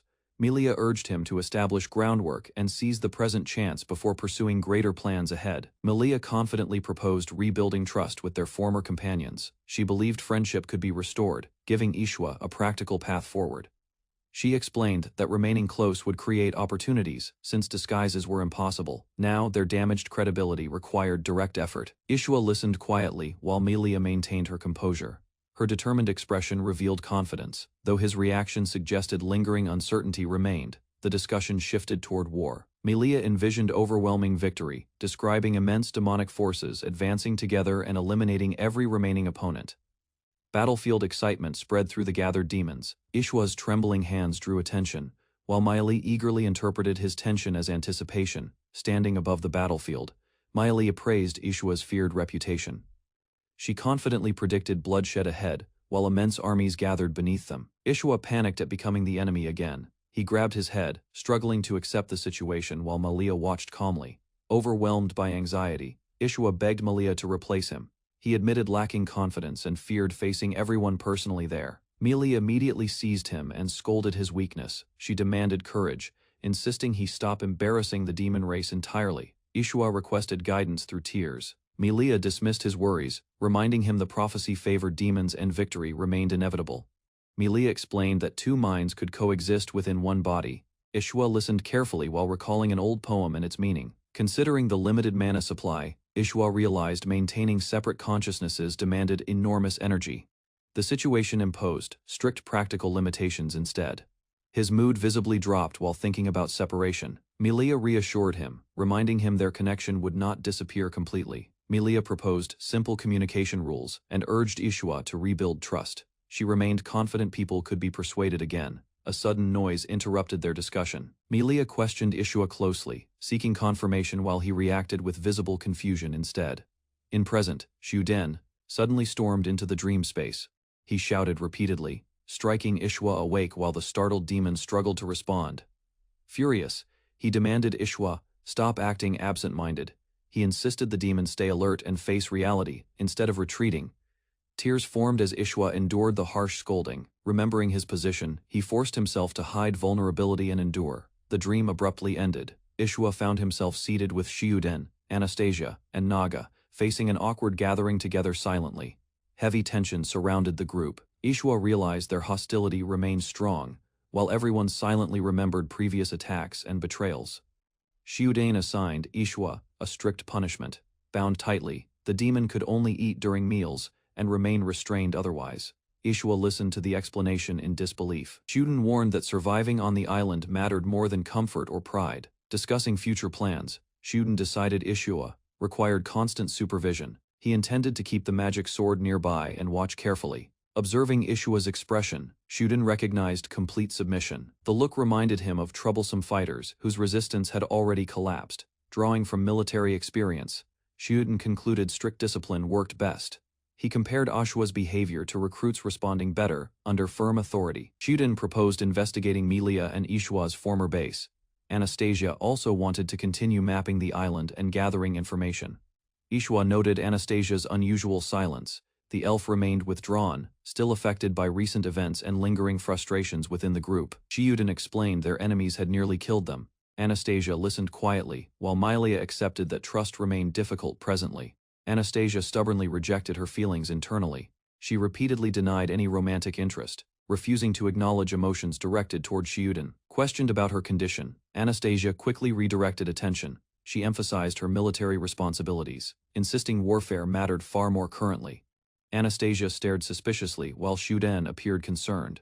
Noticing his poor appetite, another companion questioned whether he felt unwell. Naga remained unusually quiet and withdrawn. Anastasia quickly volunteered to investigate first, leaving Shiuden uncertain about everyone's behavior. Shiuden sat in confusion beside Ishua, watching the others act strangely. He struggled to understand the awkward atmosphere forming. Each person silently judged Shiuden for different reasons. Their private complaints revealed irritation, misunderstandings, and growing dissatisfaction toward him. Ishua observed the tension spreading between everyone. Realizing conflict was brewing, he wondered whether the group was starting quarrels. Ishua felt encouraged by his counterpart's efforts and resolved to help as well. He noticed unexpected cooperation, wondering whether Melia's relationship plan was succeeding. Determined despite his fears, Ishua promised to try his best. He asked Melia to watch over him, leaving Shiuden puzzled. Shiuden asked about an old suitcase while examined scattered belongings, realizing Melia had used the container for shelter. Naga excitedly inspected a snack wrapper with lingering fragrance, while Shiuden compared the packaging against familiar modern products and quietly considered its origin. Reading the label, Shiuden discovered an expiration date far ahead, suggesting the preserved snack belonged to a different era than their circumstances, demonstrating a lighter from the suitcase. Shiuden produced fire instantly, leaving Anastasia amazed by the effortless method. Shiuden reflected that easier tools saved precious effort, though traditional techniques remained useful when resources eventually disappeared. Shiuden agreed with Anastasia's view, then checked the suitcase contents and discovered useful hygiene supplies, making the group appreciate their fortune. Examining another package, Shiuden realized it contained a woman's swimsuit, believing such items would greatly improve cleanliness and comfort. Anastasia tried wearing the damaged garment, misunderstanding its purpose, while Shiuden awkwardly explained the missing section made it unusable. Searching further, Shiuden noticed a strange strip inside another package, while Anastasia curiously inspected it without understanding its purpose. Before confusion spread further, Ishua listened, as Shiuden quickly clarified the mysterious item was simply food for consumption. Ishua compared the packaged item with Melia's description, concluding the scent and appearance matched sweets she had discovered previously. Recalling Melia's behavior, Ishua suspected she had eaten one sample, then concealed her mistake because embarrassment outweighed admitting confusion. Shiuden's shocked question stunned Ishua completely, as he misunderstood the situation and assumed an extremely unpleasant possibility regarding Melia. Anastasia interrupted the misunderstanding, while Shiuden firmly explained the item was not food, leaving everyone focused on its purpose. Shiuden carefully described the product's actual function, explaining it prevented pregnancy and disease. While the others absorbed unfamiliar knowledge, Naga reacted fiercely to Shiuden's explanation, while Anastasia repeated the unfamiliar concept and Ishua calmly noted possible future concerns. Shiuden clarified the item remained useful despite age, but Naga aggressively demanded its removal, refusing any misunderstanding about intentions. Attempting reassurance, Shiuden explained preparations for coming days, causing Ishua to question whether his attention centered. Shiuden bluntly compared Ishua's misunderstanding to ignoring obvious evidence, leaving him deeply embarrassed while concluding he lacked sensitivity. Carrying the suitcase onward, the group resumed exploration together, while Shiuden chatted casually and Anastasia listened with growing curiosity. While exploring the island's interior, Shiuden examined fallen vegetation closely, then suddenly recognized something important hidden among the dense growth. Following his discovery, he entered a towering grove and immediately identified bamboo, realizing the resource could transform their plans. He explained bamboo would greatly simplify construction efforts, providing suitable materials for crafting the boat he had envisioned. Encouraged by the location, Shuden proposed relocating their base nearby, believing the area offered advantages for building efficiently. Without wasting time, he tested the bamboo immediately, striking a stalk and confirming it could be harvested effectively. Shuden tested the recovered magic sword against bamboo, while Asura complained its former owner lacked strength, worthy of wielding it. Interested by Shuden's success, Naga eagerly requested a turn with the weapon, hoping personal experience would ease growing frustration. Watching Ishwa struggle, Shuden realized physical strength mattered greatly, making him secretly grateful his training provided useful advantages. Anastasia and Ishwa acknowledged Shuden's impressive physique, while he studied the coastline, identifying a better location for transportation. Shuden proposed assembling the boat near the beach, then assigned bamboo transport duties while keeping harvesting responsibilities for himself. Ishwa organized the work assignments confidently, while Shuden approved the arrangement because it allowed supervision of Ishwa during bamboo cutting. Determined to restore his reputation, Ishwa attempted carrying bamboo proudly, yet immediately stumbled forward and crashed onto the pile. Struggling on the ground, Ishwa realized ordinary labor exhausted his quickly, revealing how much he depended upon magical power. Seeing his difficulty, Shuden sternly ordered Ishwa to carry smaller loads first, insisting reckless effort would only worsen matters. Continuing his task carefully, Ishwa transported a single bamboo pole and eventually reached Anastasia, who quietly observed his progress. Anastasia handed Ishwa a bamboo pole, provoking suspicion and irritation, while he interpreted the gesture as deliberate hostility instead. Naga finally returned carrying materials effortlessly, startling Ishwa, who immediately questioned why everyone had remained waiting so long.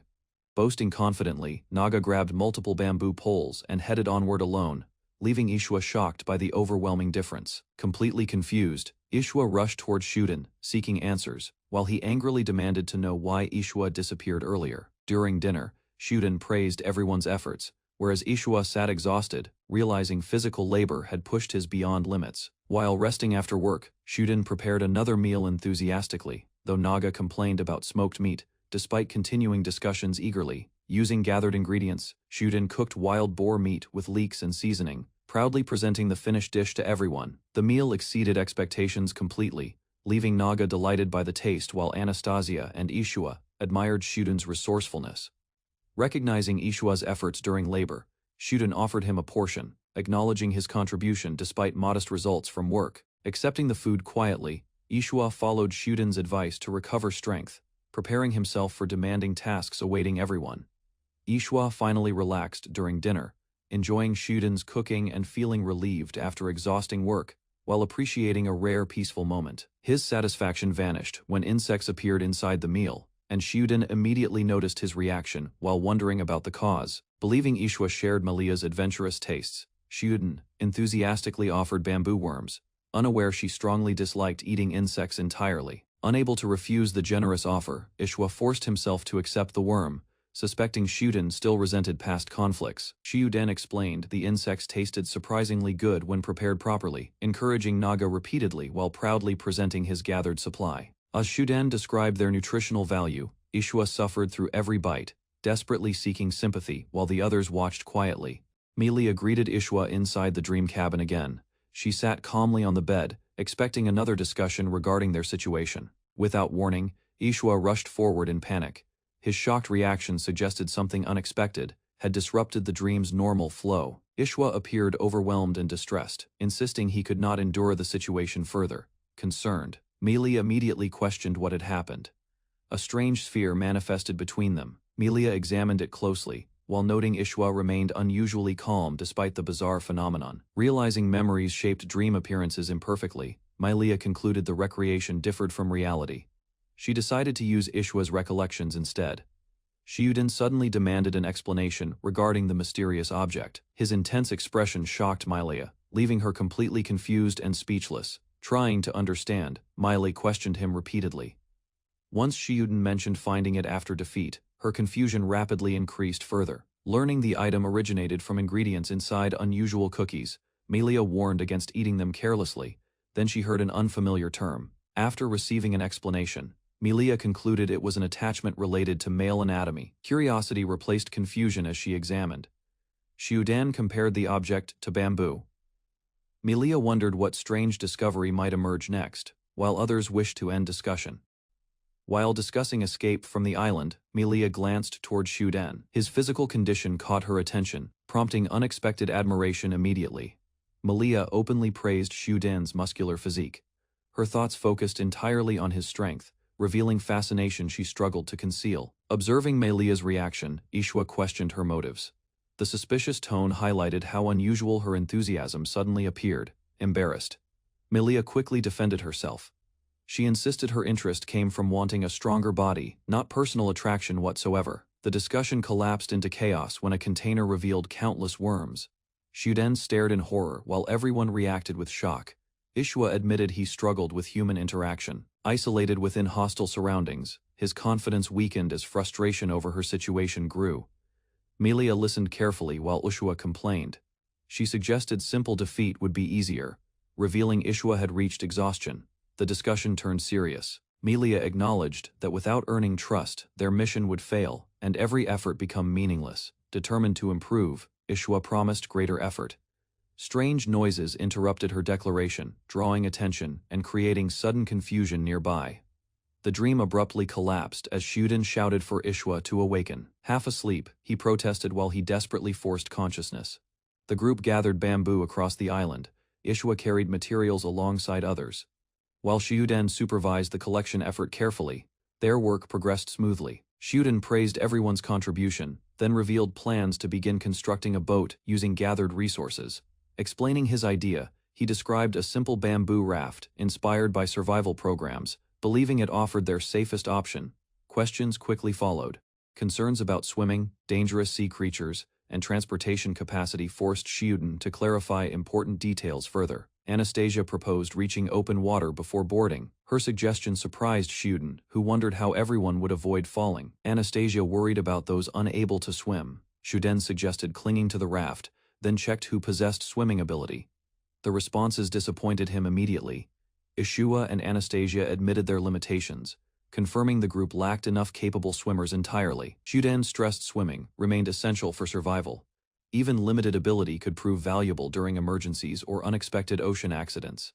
Taking his advice seriously, Ishwa suddenly began removing clothing. His unexpected actions startled Xiudan, who demanded an explanation instantly. Ishwa calmly explained he discarded unnecessary garments for swimming practice. Amused by Xiudan's reaction, he blamed his expression instead. Ishwa noticed Xiudan staring unexpectedly. Embarrassment spread across his face, while Xiudan remained distracted by unfamiliar changes in appearance. Questioned by the others, Xiudan explained he had recreated Ishua's swimsuit from memory, because he lacked suitable swimming clothes. Anastasia appeared wearing a swimsuit as well. Shocked by its revealing design, she complained loudly while everyone examined it. Ignoring the argument, Xiudan focused on training. He explained that understanding each person's swimming ability remained the highest priority. Anastasia admitted complete inexperience with swimming. Accustomed to relying on magic, she revealed crossing water had never required practice. Ishua admitted he barely remembered ordinary swimming. Past journeys relied on overwhelming power, leaving genuine water experience surprisingly limited. Naga confidently claimed swimming came naturally. Meanwhile, Xiudan instructed Ishua and Anastasia to begin with simple breathing exercises underwater. Xiudan started a brief test, expecting them to remain submerged for several seconds before returning safely to the surface. The exercise failed immediately. Anastasia and Ashua surfaced coughing, complaining about seawater entering their eyes, ears, and mouths painfully. Watching their struggles, Xiudan realized training would require much greater effort. Naga floated comfortably while the others continued learning. Xiudan explained that comfort in water mattered before swimming lessons. He warned Anastasia that panic could become extremely dangerous. Ishwa struggled with breathing and endurance. Accustomed to relying on magic, he found ordinary swimming far more exhausting than expected. Determined to improve, Ishwa studied Naga's movements closely. He hoped careful observation would help him understand proper swimming techniques. Attempting to imitate Naga immediately failed. The Dragon King sped through the water effortlessly, leaving Ishwa unable to follow. While concentrating on diving practice, Ishwa drifted farther from shore. Realizing his position, he tried remaining calm and focused. While practicing alone, Ishua walked toward shore beneath the water. Suddenly, the seafloor vanished beneath his feet, leaving panic growing rapidly. Unable to touch the bottom anymore, Ishua lost control and sank deeper. He reached desperately upward, realizing genuine danger surrounded him. Ashua slept peacefully until a child suddenly noticed the soaked bedding, confused by the loud accusation. He remained buried beneath blankets silently. Malia pointed at him mischievously, while Ashua jolted upright. Realization struck instantly, leaving him embarrassed and flustered. She rushed across the room, loudly reporting Ishua's accident. Ishua tried stopping her, but movement outside attracted attention instead. The door creaked open, revealing 3 frightening figures standing together. Their shadowed faces and stiff expressions immediately terrified everyone present. Fear overwhelmed Malia as she recoiled desperately. Mistaking the visitors for monsters, she shouted warnings while trembling. Ishua screamed as Shuden and the others suddenly grabbed him. Their rough reaction sent bodies tumbling together, turning panic into chaos. The frightened Ashua cried for Malia and their mother. Confusion filled the room while everyone struggled to understand the situation. Shuden noticed Ashua lying beneath him unexpectedly. Sweat covered their faces as realization struck, leaving both frozen in shock. Ishua regained consciousness and struggled to understand events. Violent coughing followed, forcing him upright while memories remained unclear. Anastasia and Naga stared silently at the scene before them. Both looked stunned, watching the awkward misunderstanding unfold completely. Anastasia blushed while explaining Shuden's mouth contact. She clarified it was emergency treatment meant to restore Ashua's breathing and consciousness. The explanation revealed Shuden's actions followed practical rescue methods rather than anything improper or strange. Shuden carried Ishua carefully while the group prepared to rest. He decided exploration should pause and focused on treating Ishua's remaining injuries. First, Anastasia watched Shuden from a distance and felt uneasy. A strange ache lingered within her chest, leaving her confused about its source entirely. Anastasia reminded herself Shuden only provided life-saving assistance. Even so, she struggled to dismiss her feelings. Anastasia imagining herself kiss with Shuden, the images resurfaced vividly, and embarrassment lingered as she struggled to ignore it. Naga noticed Anastasia's unusual mood and remained silent. Meanwhile, Ishua stirred restlessly, showing signs that his condition was improving. Shuden checked Ishua carefully and searched for injuries. Ishua answered weakly while enduring pain, proving he had not recovered fully. Shuden examined Ishua's wounded foot despite complaints. The treatment hurt greatly, causing Ishua to shout and recoil instinctively. Ishua recalled falling into water during panic. His memories remained fragmented, though he finally remembered drowning before losing consciousness. Ishua suddenly remembered Shuden's life-saving rescue. Realizing their lips had touched, he froze completely while embarrassment overwhelmed his thoughts. Shuden explained the rescue calmly and credited Anastasia. First he reminded Ishua that everyone worked together to save him. Anastasia described discovering Ishua drowning and alerting Shuden immediately. Naga then carried him ashore, allowing rescue efforts without delay. Confused, Ishua questioned why Shuden helped him despite previous conflict. Shuden listened quietly while waiting for his response carefully. Naga explained survival depended upon cooperation among everyone present. She dismissed hostility, though acknowledged that personal grudges could still remain. Shuden stated that cooperation changed everything between them. He insisted past grudges should remain buried while their shared struggle continued. He raised an important question once more. The recent incident proved everyone depended upon each other for survival and success. Looking directly at Ishua, Shuden asked for honesty. He wanted confirmation that Ishua truly intended to stand alongside them. Shuden explained his goal clearly and sincerely. He sought cooperation from everyone and requested that Ishua avoid betrayal completely. He promised to fulfill his responsibility as an adult. He vowed to help Ashua escape the island regardless of difficulties. Ashua finally accepted Shuden's sincerity and agreed to cooperate. Relieved by the answer, Shuden felt their relationship improve greatly. Shuden enthusiastically embraced Ashua after hearing his response. The sudden excitement overwhelmed Ashua, whose weakened condition caused him to collapse. While Ishua recovered, Shuden prepared a meal outside. He placed bamboo over the fire, drawing curious attention from others. He explained his bamboo cooking experiment confidently. The hollow stalk could serve as cookware while adding flavor to ingredients. The bamboo meal finished cooking successfully over the fire. Anastasia showed interest immediately, while Naga demanded stronger flavors instead. Ishua examined the meal curiously and asked about its contents. Shuden explained it was stew prepared from available ingredients. Shuden proudly described gathering wild yams from ruined territory. He recognized familiar ingredients and felt pleased seeing useful resources again. Naga tasted the stew cautiously before reacting strongly. Despite missing ingredients, the flavor impressed her far more than expected. Satisfied with the result, Shuden handed the container onward. He encouraged Ishwa to share the successful meal with everyone. Shuden suddenly announced Ishwa wished to thank everyone personally. The unexpected declaration caught Ishwa completely off guard and speechless. Ishwa panicked when Shuden mentioned expressing gratitude publicly. Anastasia watched silently, while realizing Ishwa seemed completely unprepared for that task. Anastasia encouraged proper manners despite Ishwa's hesitation. She explained that thanking someone sincerely was simply respectful and expected behavior. Ishwa struggled to gather courage and compose himself. Anastasia remained firm, insisting he make greater effort and face everyone. With visible tension, Ishwa finally thanked Anastasia directly. Anastasia answered politely, leaving both momentarily stunned by the exchange. Shuden observed the interaction with satisfaction and requested more progress. Though awkwardness remained, the atmosphere felt slightly less strained. Anastasia tasted the bamboo stew carefully while Shuden watched. The flavor surprised her immediately, and she praised the meal enthusiastically. Curious about Anastasia's reaction, Ishwa sampled the stew himself. He quickly continued eating, showing far greater interest than expected. Naga noticed Ishwa's appetite and challenged him playfully. Refusing defeat, she accepted the unspoken competition and continued eating confidently. The familiar taste stirred old memories within Ishwa. He recalled stew from long ago and wondered whether smoked meat once flavored it. Nostalgia overwhelmed Ishwa, as forgotten experiences resurfaced. The meal reminded him of distant moments that had remained buried deeply. Shiyuden quietly noticed Ishwa's emotional expression without interrupting. Meanwhile, he offered additional servings while everyone continued enjoying the meal.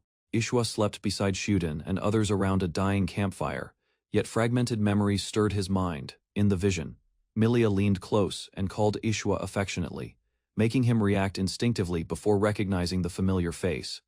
Ishwa awoke indoors and faced Milia directly. When she noticed his distraction, he explained he had been recalling past events from earlier days.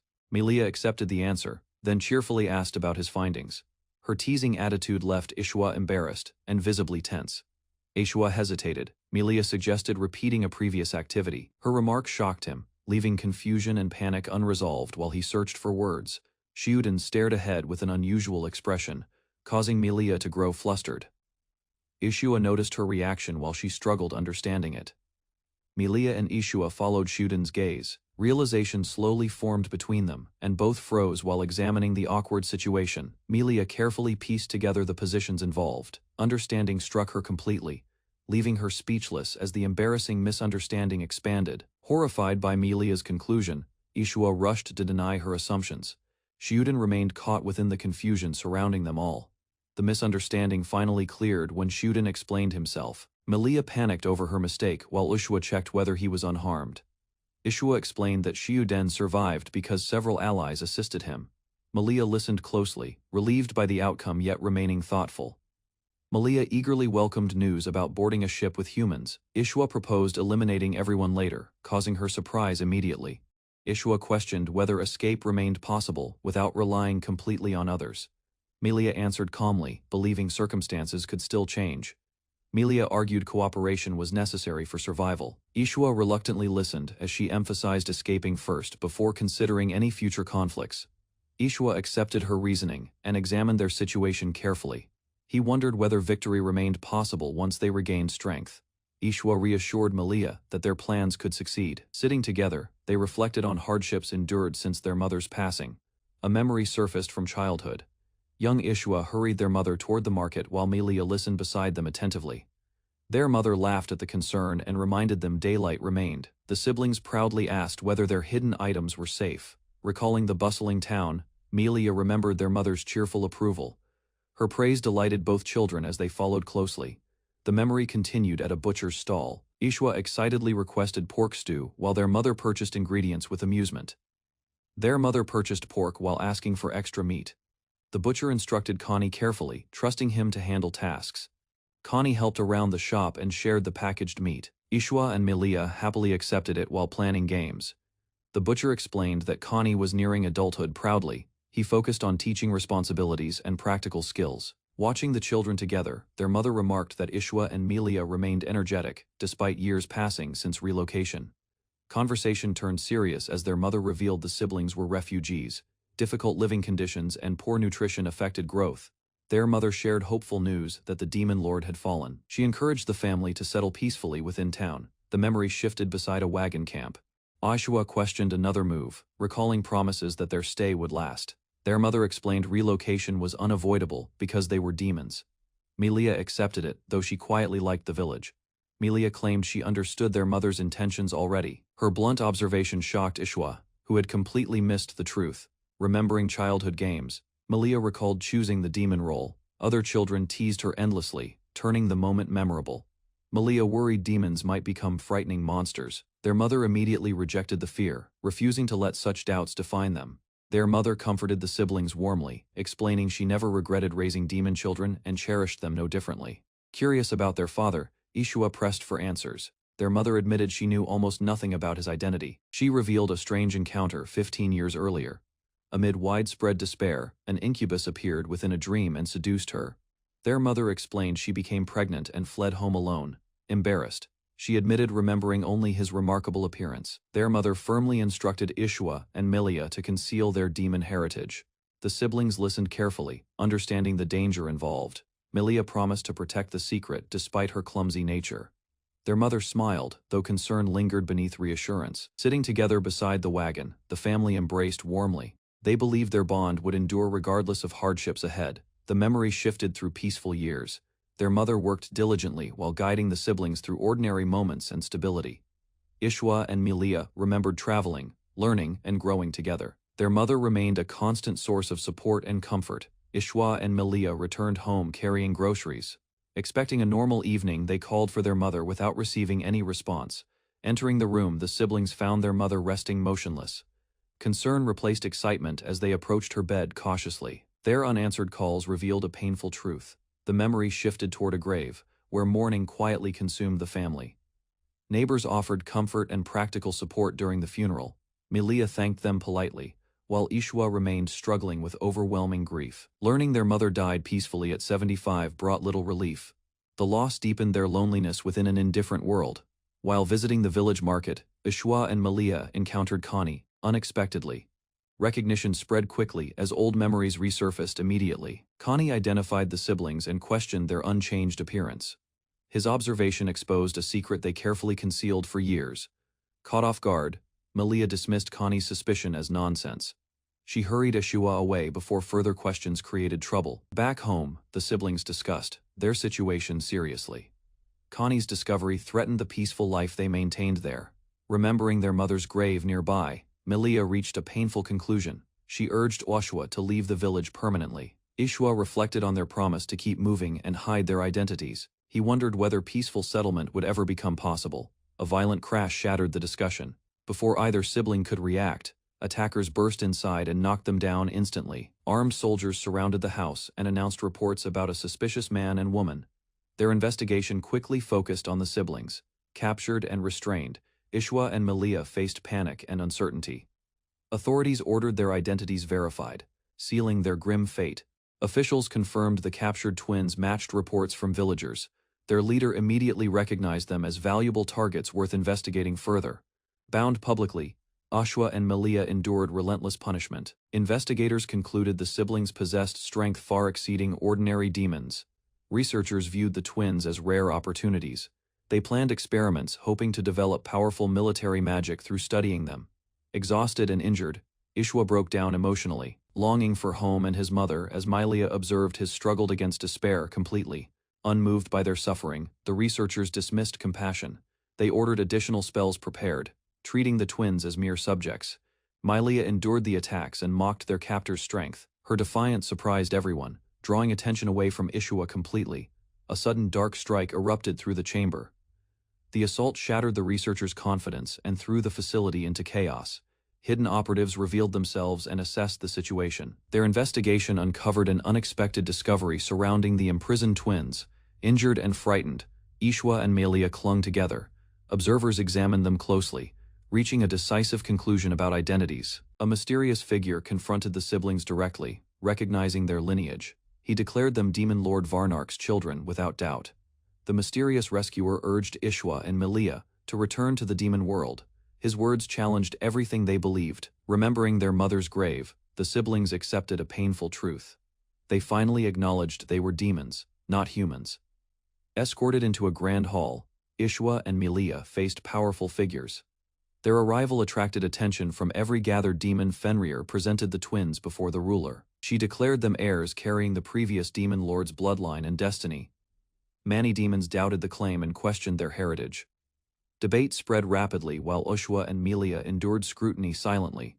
Doubts spread through the court regarding the twins' heritage. A challenge emerged, demanding proof they possessed the demon lord's power. The ruler accepted the proposal and established harsh consequences. Success promised status, while failure meant death for them. Ishwa and Milia were brought before a legendary sword. Countless demons watched closely as the decisive trial began. Milia stepped forward first and grasped the weapon firmly. Ignoring fear, she committed herself despite uncertain consequences ahead. Observing quietly, the ruler dismissed assumptions about bloodline inheritance. She believed true demon lords emerged through strength alone. Fenrir realized political factions were exploiting the twins. She worried ambitious demons viewed them as tools for power. Opposition leaders demanded immediate execution when the sword remained unmoved. They mocked the twins and sought to crush hope. Refusing surrender, Milia seized the sword herself. She attacked a stone guardian fiercely and ordered Ishwa away. Milia shattered the massive construct with overwhelming force. The crowd erupted instantly, believing a new demon lord appeared. Excited by the achievement, Milia proclaimed Ishwa the future demon lord. She turned quickly, checking whether he remained safe. The gathered demons accepted Ishwa as their future ruler. Milia watched quietly while expectations and responsibilities suddenly surrounded them both. Ishwa rejected the celebration and struggled with his new identity. He insisted they had lived differently and questioned their future moments later. Milia arrived carrying news from distant battlefields. She revealed growing conflict and hinted that enemies were already moving, displaying blood on her hand. Milia explained an assassin had attacked. She remained calm and treated the incident lightly. Assessing their weakened forces, Milia proposed a bold strategy. She suggested infiltrating enemy ranks and striking unexpectedly together. Ishwa admitted their position was worsening. Supporters were abandoning their cause, leaving their faction increasingly isolated and vulnerable to rivals. Milia explained that loyal followers had protected them for years. Without success soon, stronger enemies would move against them. She encouraged Ishwa, despite the danger. She believed his destiny remained unchanged and trusted he could reverse everything. The siblings discussed their final opportunity. Eliminating a major threat during the coming conflict could restore their declining influence. Their conversation suddenly stopped. A strange noise echoed through the area, causing Ishwa to react immediately with concern. While bound among the trees, Ishwa noticed the restraints had loosened. The unexpected change immediately caught his attention and concern. Looking around carefully, he discovered the magical sword lying beside an unconscious man. A risky opportunity suddenly appeared before him. Memories of promises and predictions crossed his mind. Determination returned as he reached toward the weapon, despite uncertainty. Ishwa quietly turned away and gripped the sword. He concealed her intentions, preparing to act before anyone noticed. Beside him, Shiyuden remained unconscious nearby. Holding the weapon tightly, Ishwa silently considered his next move and possible escape. Shiyuden sat alone, studying recent events while gripping a pipe. His expression stayed serious. Ishwa approached quietly and noticed Shiyuden's condition. Embarrassment covered the demon's face as hesitation grew before making contact. Placing a hand on Shiyuden, Ishwa examined him carefully. Shiyuden responded calmly, believing his physical state remained stable and showed little concern outwardly. Ishwa concluded the condition had passed and advised better hydration. Shiyuden accepted the assessment without argument or resistance, offering only brief acknowledgement quietly. As Shiyuden walked away, Ishwa's composure collapsed completely. Overwhelmed by humiliation, the demon silently wished for death instead, while tears gathered behind eyes. Shiyuden gathered everyone at the shoreline and entered the water. The group prepared for training, following his guidance across the calm sea. Ishwa and Anastasia pushed themselves underwater and struggled intensely. Their movements became frantic as they exhausted. Both collapsed onto the sand, breathing heavily from exertion. Shiyuden watched quietly before returning attention toward another practical task awaiting completion. Using his sword, Shiyuden cut bamboo into usable sections. He focused on efficiency, turning valuable materials into resources for construction work. Naga sat silently while observing the preparation efforts. Shuden called her name and requested bamboo poles, drawing her attention immediately. Naga remained distracted while standing beside Shuden's work area. He noticed her unusual behavior and quietly wondered about the cause. Anastasia returned from training exhausted and drenched with sweat. Shuden glanced back, noticing her condition as she approached slowly. Shuden praised Anastasia's effort and encouraged proper hydration. Despite practicing diligently, she worried because her progress seemed frustratingly limited. Wanting to help further, Shuden demonstrated hand movements used for floating. Anastasia watched closely, trying to understand each instruction correctly. Shuden moved beside Anastasia and carefully adjusted her posture. Following his guidance, she concentrated fully on learning the technique. Anastasia quickly grasped Shuden's swimming instructions and thanked him enthusiastically. Shuden praised her talent, impressed by how rapidly she learned. Shuden noticed movement across the water and turned curiously. Ishua swam forward with determination, pushing through waves toward him. Reaching him, Ishua called out loudly and surfaced awkwardly. Water splashed everywhere while Shuden struggled to understand the sudden interruption. Shuden grabbed Ishua and corrected his swimming technique immediately. Expecting criticism, Ishua became nervous while listening to every word. He continued teasing Ishua about his poor form. A playful slap followed, leaving the demon confused while processing the unexpected remark. Shuden praised Ishua's improvement and patted his head warmly. Ishua froze in surprise, quietly accepting recognition for genuine progress. Anastasia watched the interaction from a distance. Seeing the praise, she concluded swimming skill earned approval and attention from Shuden. Motivated by that thought, Anastasia rushed forward with determination. Naga observed silently while the elf declared renewed commitment toward training. As evening settled across the island, everyone gathered around camp. Anastasia practiced diligently while Naga rested beside the fading fire. Shuden inspected the bamboo structure and reviewed construction progress. Satisfied with the results, he estimated their raft would finish soon. Naga approached Shuden while he reviewed the completed raft. He spoke optimistically about leaving the island. Unaware of her mood, she asked whether he needed something from her. Her sudden appearance surprised Shuden, who reacted before answering the unexpected question. Without warning, Naga launched a fierce attack toward Shuden. He recoiled in shock, unable to understand her abrupt aggression. She continued, charging forward with intense determination. Shuden questioned her behavior repeatedly, but she showed no sign of stopping. Another powerful strike crashed into Shuden's guard. Realizing her strength had changed dramatically, he braced himself against the heavy force. Naga's relentless assault forced Shuden onto the defensive. Realizing her transformed state was dangerous, he searched urgently for weakness. A brief opening appeared during their clash. Shuden reacted immediately, attempting a counterattack before Naga could regain momentum again. Naga seized Shuden's clothing and reversed the situation instantly. The unexpected maneuver slammed him down, completely disrupting his plan. Lying stunned, Shuden struggled to understand what happened. Naga had somehow executed an advanced technique far beyond expectations. Naga pressed the attack without hesitation and struck again. Shocked by her adaptation, Shuden wondered how she read through everything. Naga forced Shuden underwater and pinned him down firmly. Struggling for breath, he coughed violently while trying to understand her actions. Leaning closer, she stared down at Shuden with unusual intensity. Her expression remained serious as water dripped from her body. Naga suddenly pressed her mouth against Shuden's and shared air. The unexpected kiss shocked both of them during the struggle. Shuden realized Naga was helping him breathe underwater. Confused and embarrassed, he questioned her intentions while she quickly pulled back. Naga stood silently with a stubborn expression and avoided explanation. Moisture covered her face as she struggled to compose herself. Naga admitted strange thoughts had consumed her mind since witnessing artificial respiration. Curious confusion drove her to test the idea personally. Misunderstanding the concept completely, she suggested recreating the situation herself. Her blunt reasoning left Shuden stunned and deeply concerned.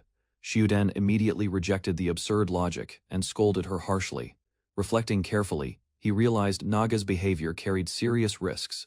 Reviewing their earlier fight, Shuden recognized Naga's dangerous growth. Her obsession distracted her greatly, yet she still defeated him. He concluded he needed stronger physical conditioning immediately. Losing another match against Naga could create consequences he preferred.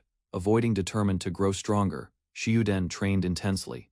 As he exercising alone, he suddenly heard something from the bushes. Anastasia wandered through the darkness carrying lingering embarrassment. Thoughts of the earlier incident remained unresolved, leaving her uneasy. She noticed their kiss earlier and became concerned. With teary eyes, she clutched her chest, uneasy because the jealously. Anastasia brushed her teeth while dark circles showed beneath her eyes. Memories of Shiuden and Naga's kiss lingered, leaving her distracted and restless.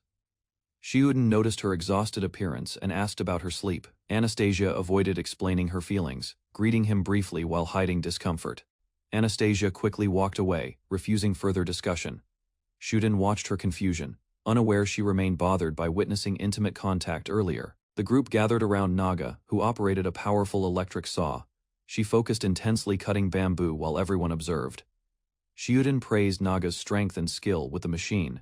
Anastasia listened quietly, still troubled. While Naga continued working, Shiuden directed Anastasia and Ishwa, while assembling bamboo logs. Working together in shallow water, they secured sections tightly with rope. The raft gradually took shape under Shiuden's guidance. Naga carried materials from shore while Anastasia and Ishwa helped fasten bindings. Seeing their progress, Shiuden decided training mattered equally. He paused construction and announced swimming practice before continuing remaining work.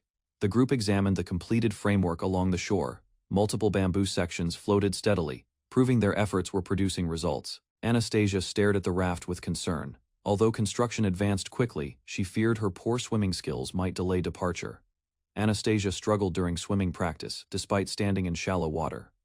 Frustration grew as simple floating felt unexpectedly difficult for her. While Shiuden examined the raft thoughtfully, Anastasia hesitated nearby. She considered asking something important but lacked courage to begin.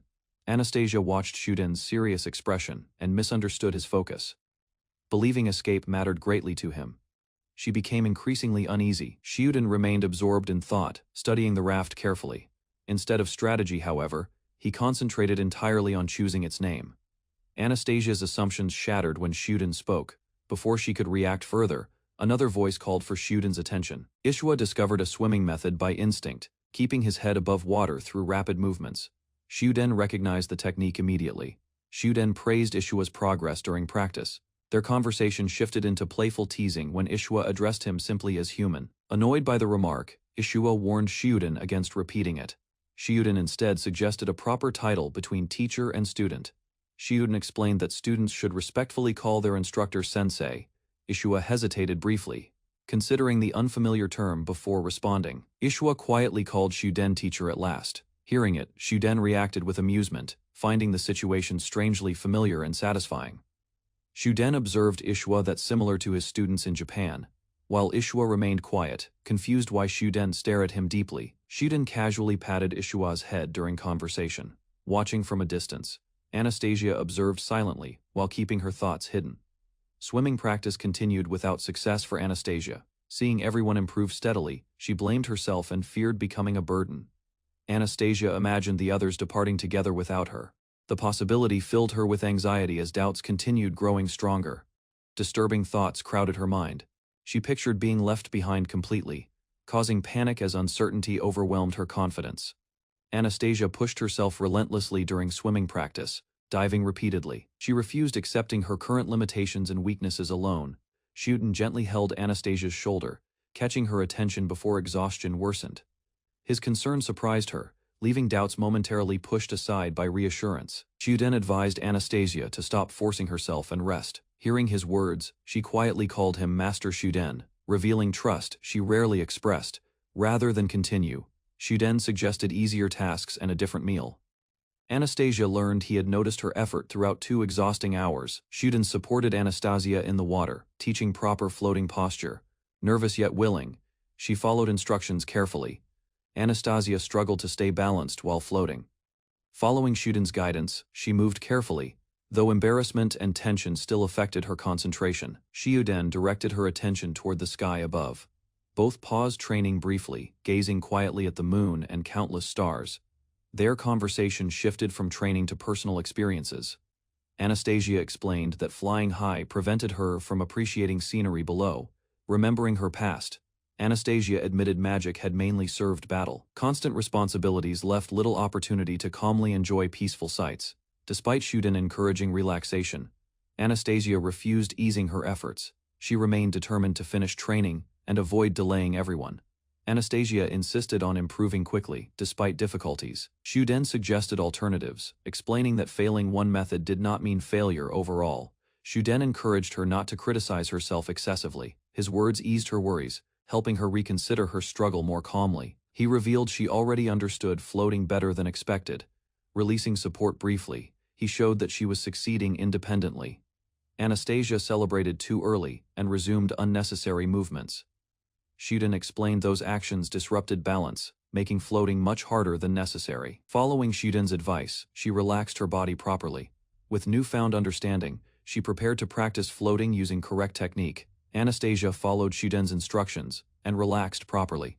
Gradually, her body stayed afloat, allowing her to experience successful floating independently. Overjoyed by her achievement, she proudly informed Shuden. Her excitement lasted briefly before an incoming wave struck unexpectedly from behind. The sudden impact pushed Anastasia toward Shuden. He caught her securely, preventing panic while she remained pressed against him. Held within Shuden's arms, Anastasia became flustered.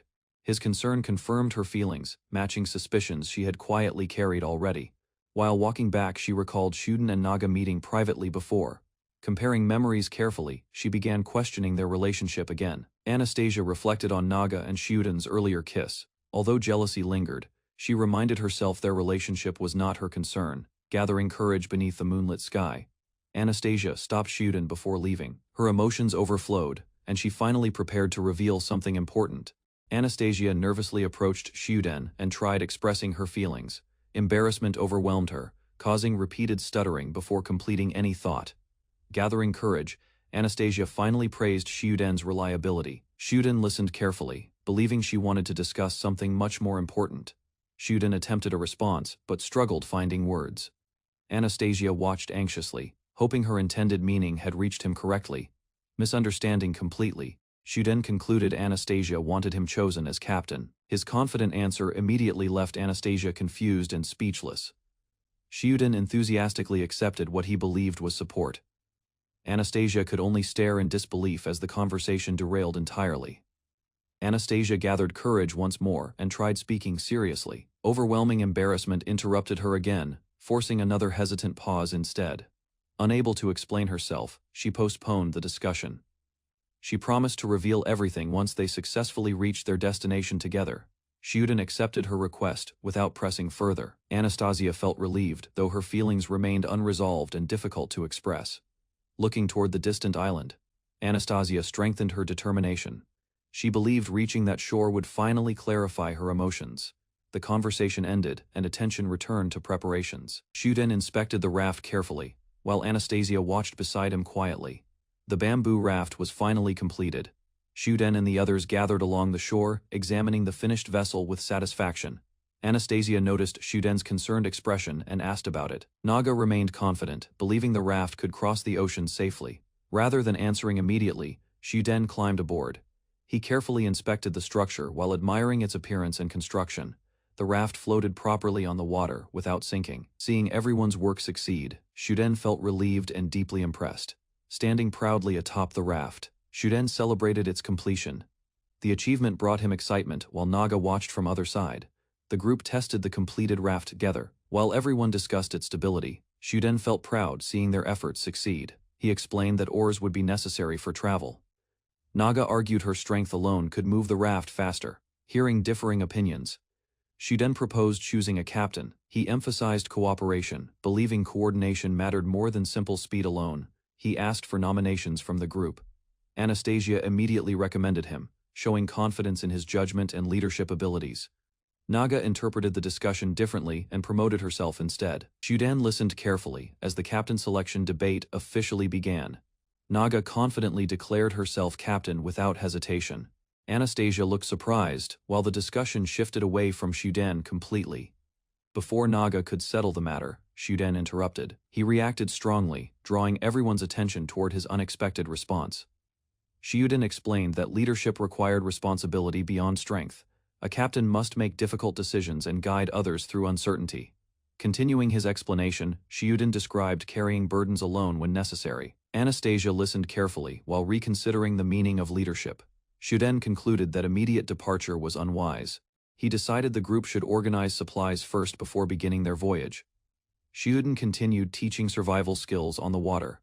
Anastasia and Ishua practiced carefully while learning how to understand ocean conditions.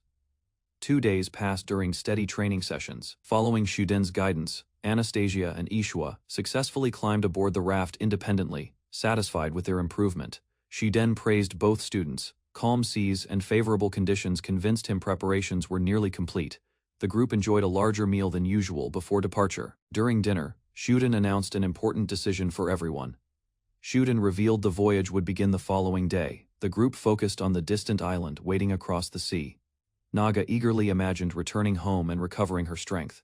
Anastasia explained that stronger magical phenomena might restore their lost powers. Excitement overtook Naga as she described future plans. She boasted about regaining peak condition once surrounded by abundant mana again. Her enthusiasm escalated into outrageous declarations about raising countless children. Her comments left Shuden completely stunned and speechless momentarily. Embarrassed by the discussion, Anastasia tried dismissing the topic. Naga immediately challenged her, refusing to let the matter pass. The argument intensified between Anastasia and Naga. While Ushua watched quietly, Shiyuden stepped in, attempting to calm everyone down. Shiyuden announced a celebratory meal before departure. He encouraged everyone to eat properly, emphasizing the demanding journey awaiting them. Naga immediately forgot previous arguments and focused on food. Her excitement spread through the group as dinner finally began. Gathered around the fire, the group shared their feast together. The atmosphere became relaxed as preparations neared completion. Everyone enjoyed the meal with genuine satisfaction. Smiles appeared across their faces, replacing tension built during recent preparations. Ishua quietly observed the conversation while eating. Watching the others interact, he seemed more comfortable and accepted within the group. Departure day finally arrived across the island. Ishua and Malia quietly discussed plans while watching the ocean carefully. Malia spoke about uncertainty beyond the sea. They agreed opportunities might appear during the dangerous journey ahead. Shuden greeted Ishua during the morning preparations. Ishua reported favorable weather conditions and suggested the voyage should begin soon. Looking across the water, Ishua reflected on possible future conflicts. He considered remaining behind rather than boarding the raft. Shuden rejected the idea and urged Ishua to join them. Limited resources on the island made staying behind impractical. Shuden stopped Ishua from leaving alone and insisted he travel with everyone first, promising practical survival lessons. Ishua accepted a lighter. Shuden warned that independence required skills, preparation, and reliable resources for long-term survival efforts. Alone with his thoughts, Ishua remembered protecting Maria. He tightened his resolve and silently reaffirmed that objective, despite uncertainty about future events.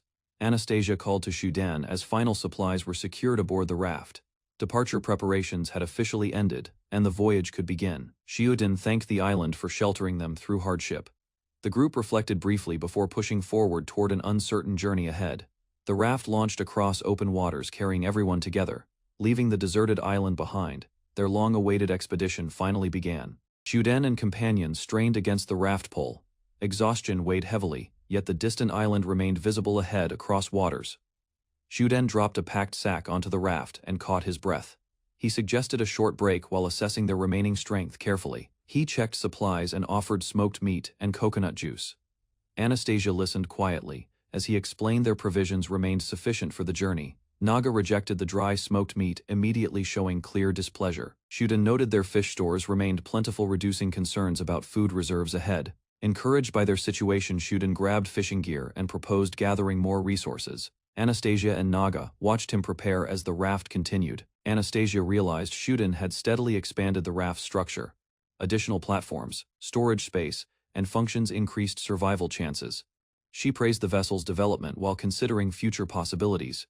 Ishua listened beside Shuden, though his explanation only caused confusion instead. Shiyuden proudly revealed a banner displaying the raft's name. He explained it combined parts of their names into one title. He enthusiastically treated the named raft as a trusted companion.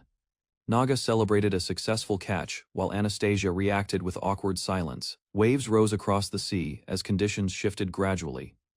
Anastasia called to Shuden, who remained calm and monitored the wind. Anastasia noticed dark clouds gathered above the destination island. Shuden explained weather patterns could create localized storms. Shuden continued describing how mountains forced damp air upward. Anastasia listened carefully, while understanding the unusual clouds surrounding that region. Believing their arrival was close, Xiu Den encouraged everyone aboard. Suddenly a gigantic shape burst from the sea beside the raft. The enormous creature surged past with tremendous force and spray.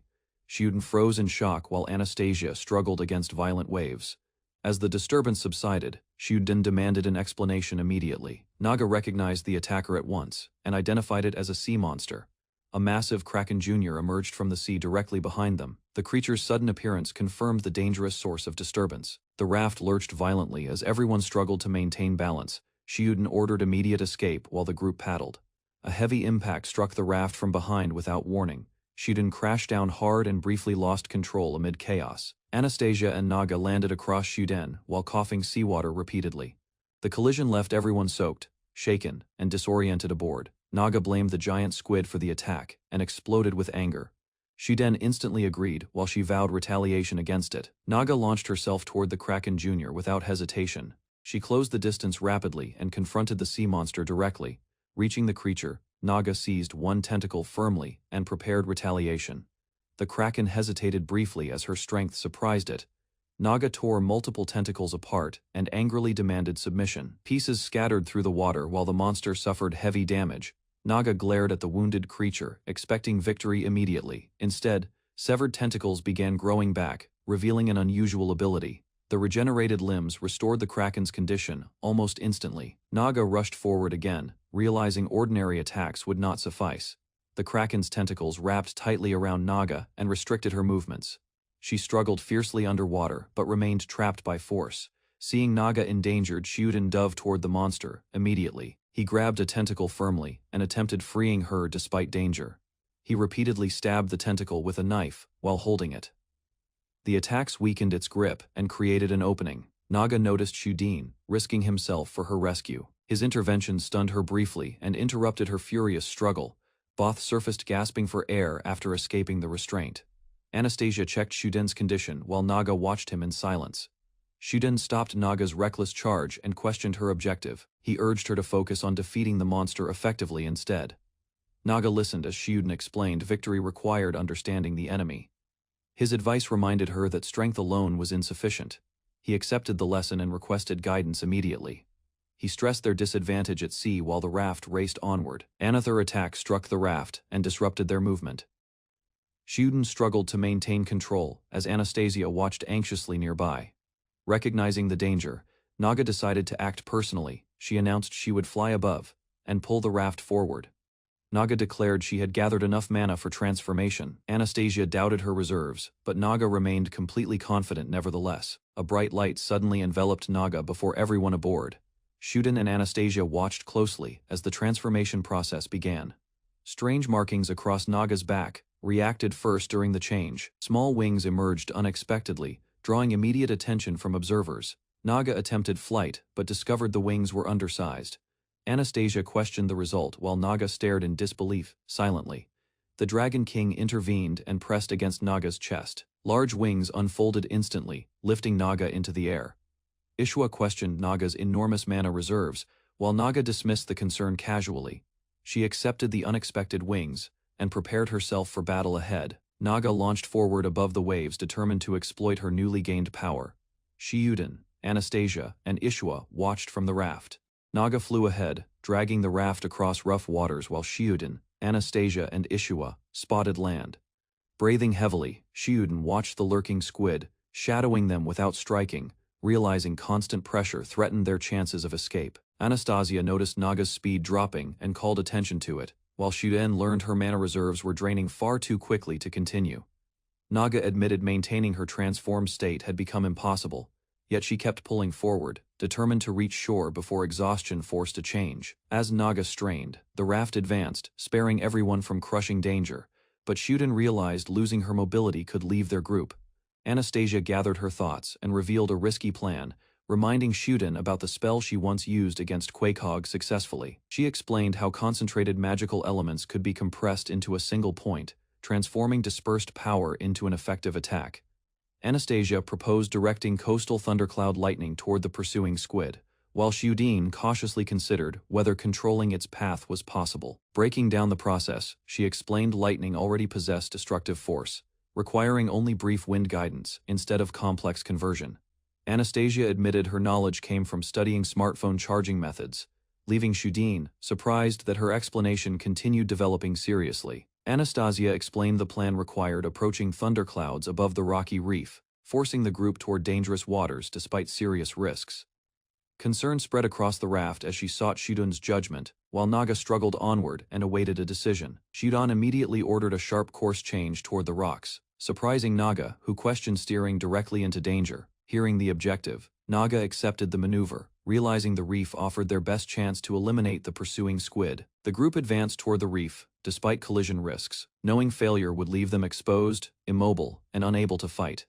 Shuden reassured everyone the gamble would succeed, explaining his confidence came from trusting Anastasia's judgment, despite the dangerous circumstances. Anastasia hesitated, but Shuden reminded her that previous crises were overcome through her ideas, even when outcomes failed, initially. Acknowledging uncertainty, he accepted that unexpected complications always appear, yet fear alone could not justify abandoning their chosen course. Ishua listened as Shuden expressed faith in his companions, believing their combined strengths could overcome the threat confronting them. Shuden pledged full support for the plan, willing to risk himself because cooperation remained their strongest weapon against danger. Anastasia quietly vowed to keep Shuden alive, while Shuden lightened the mood by declaring the raft a trusted companion. Thunderclouds gathered above the coast as the raft pressed onward, carrying the group toward the hazardous reef and plan. Anastasia directed Naga toward the thunderclouds, but the dragoness reacted suddenly as something unexpected interfered with movement. The raft scraped against the reef and jolted violently, leaving Shiyuden and Ashwa alarmed as they searched for the cause. A powerful current erupted beneath them, lifting Shiyuden and Anastasia upward, while the pursuing squid emerged from the sea. The squid's attack launched Anastasia into the air, prompting Shuden and Ashwa to react instantly as danger closed around them. Seeing Anastasia threatened, Ashwa moved without hesitation, drawing his magic sword and preparing a counterattack against the advancing enemy. Ishwa slashed through surrounding tentacles, clearing space around the group, while Shuden struggled against restraints, and Naga remained engaged. Shuden caught Anastasia safely despite the chaos, checking her condition while protecting her from further harm during turmoil. Ishwa explained the squid's body resisted ordinary attacks, leading Shuden to conclude Anastasia's planned magic remained their best option. Ishwa accepted responsibility for defending against tentacles, while Shuden focused on supporting Anastasia as the battered raft continued forward. Entering the rocky reef worsened conditions dramatically, causing violent shaking that threatened balance and made Anastasia's concentration increasingly difficult. Shiyuden encouraged Anastasia to ignore distractions and continue casting, steadying her position while relentless impacts rocked the raft. A sudden jolt caught Anastasia completely off guard, interrupting her composure as the unstable ride created another unexpected problem. Repeated crashes across the reef forced Anastasia to struggle with her clothing and balance simultaneously, complicating preparation for the spell. Another violent crash threw Anastasia backward onto Shiyuden, while Ashwa watched helplessly as the unstable raft lurched across rocks. The impact left Anastasia sprawled over Shiyuden, delaying her concentration, while the surrounding waters churned with growing danger. A gigantic squid suddenly burst from the sea before them, forcing Shiyuden to confront the monster at close range. Shiyuden reacted with shock, but Naga welcomed the appearance, determined to settle matters directly with the persistent creature. Refusing to retreat, Naga prepared a final assault, gathering her remaining mana and charging straight toward the enormous squid.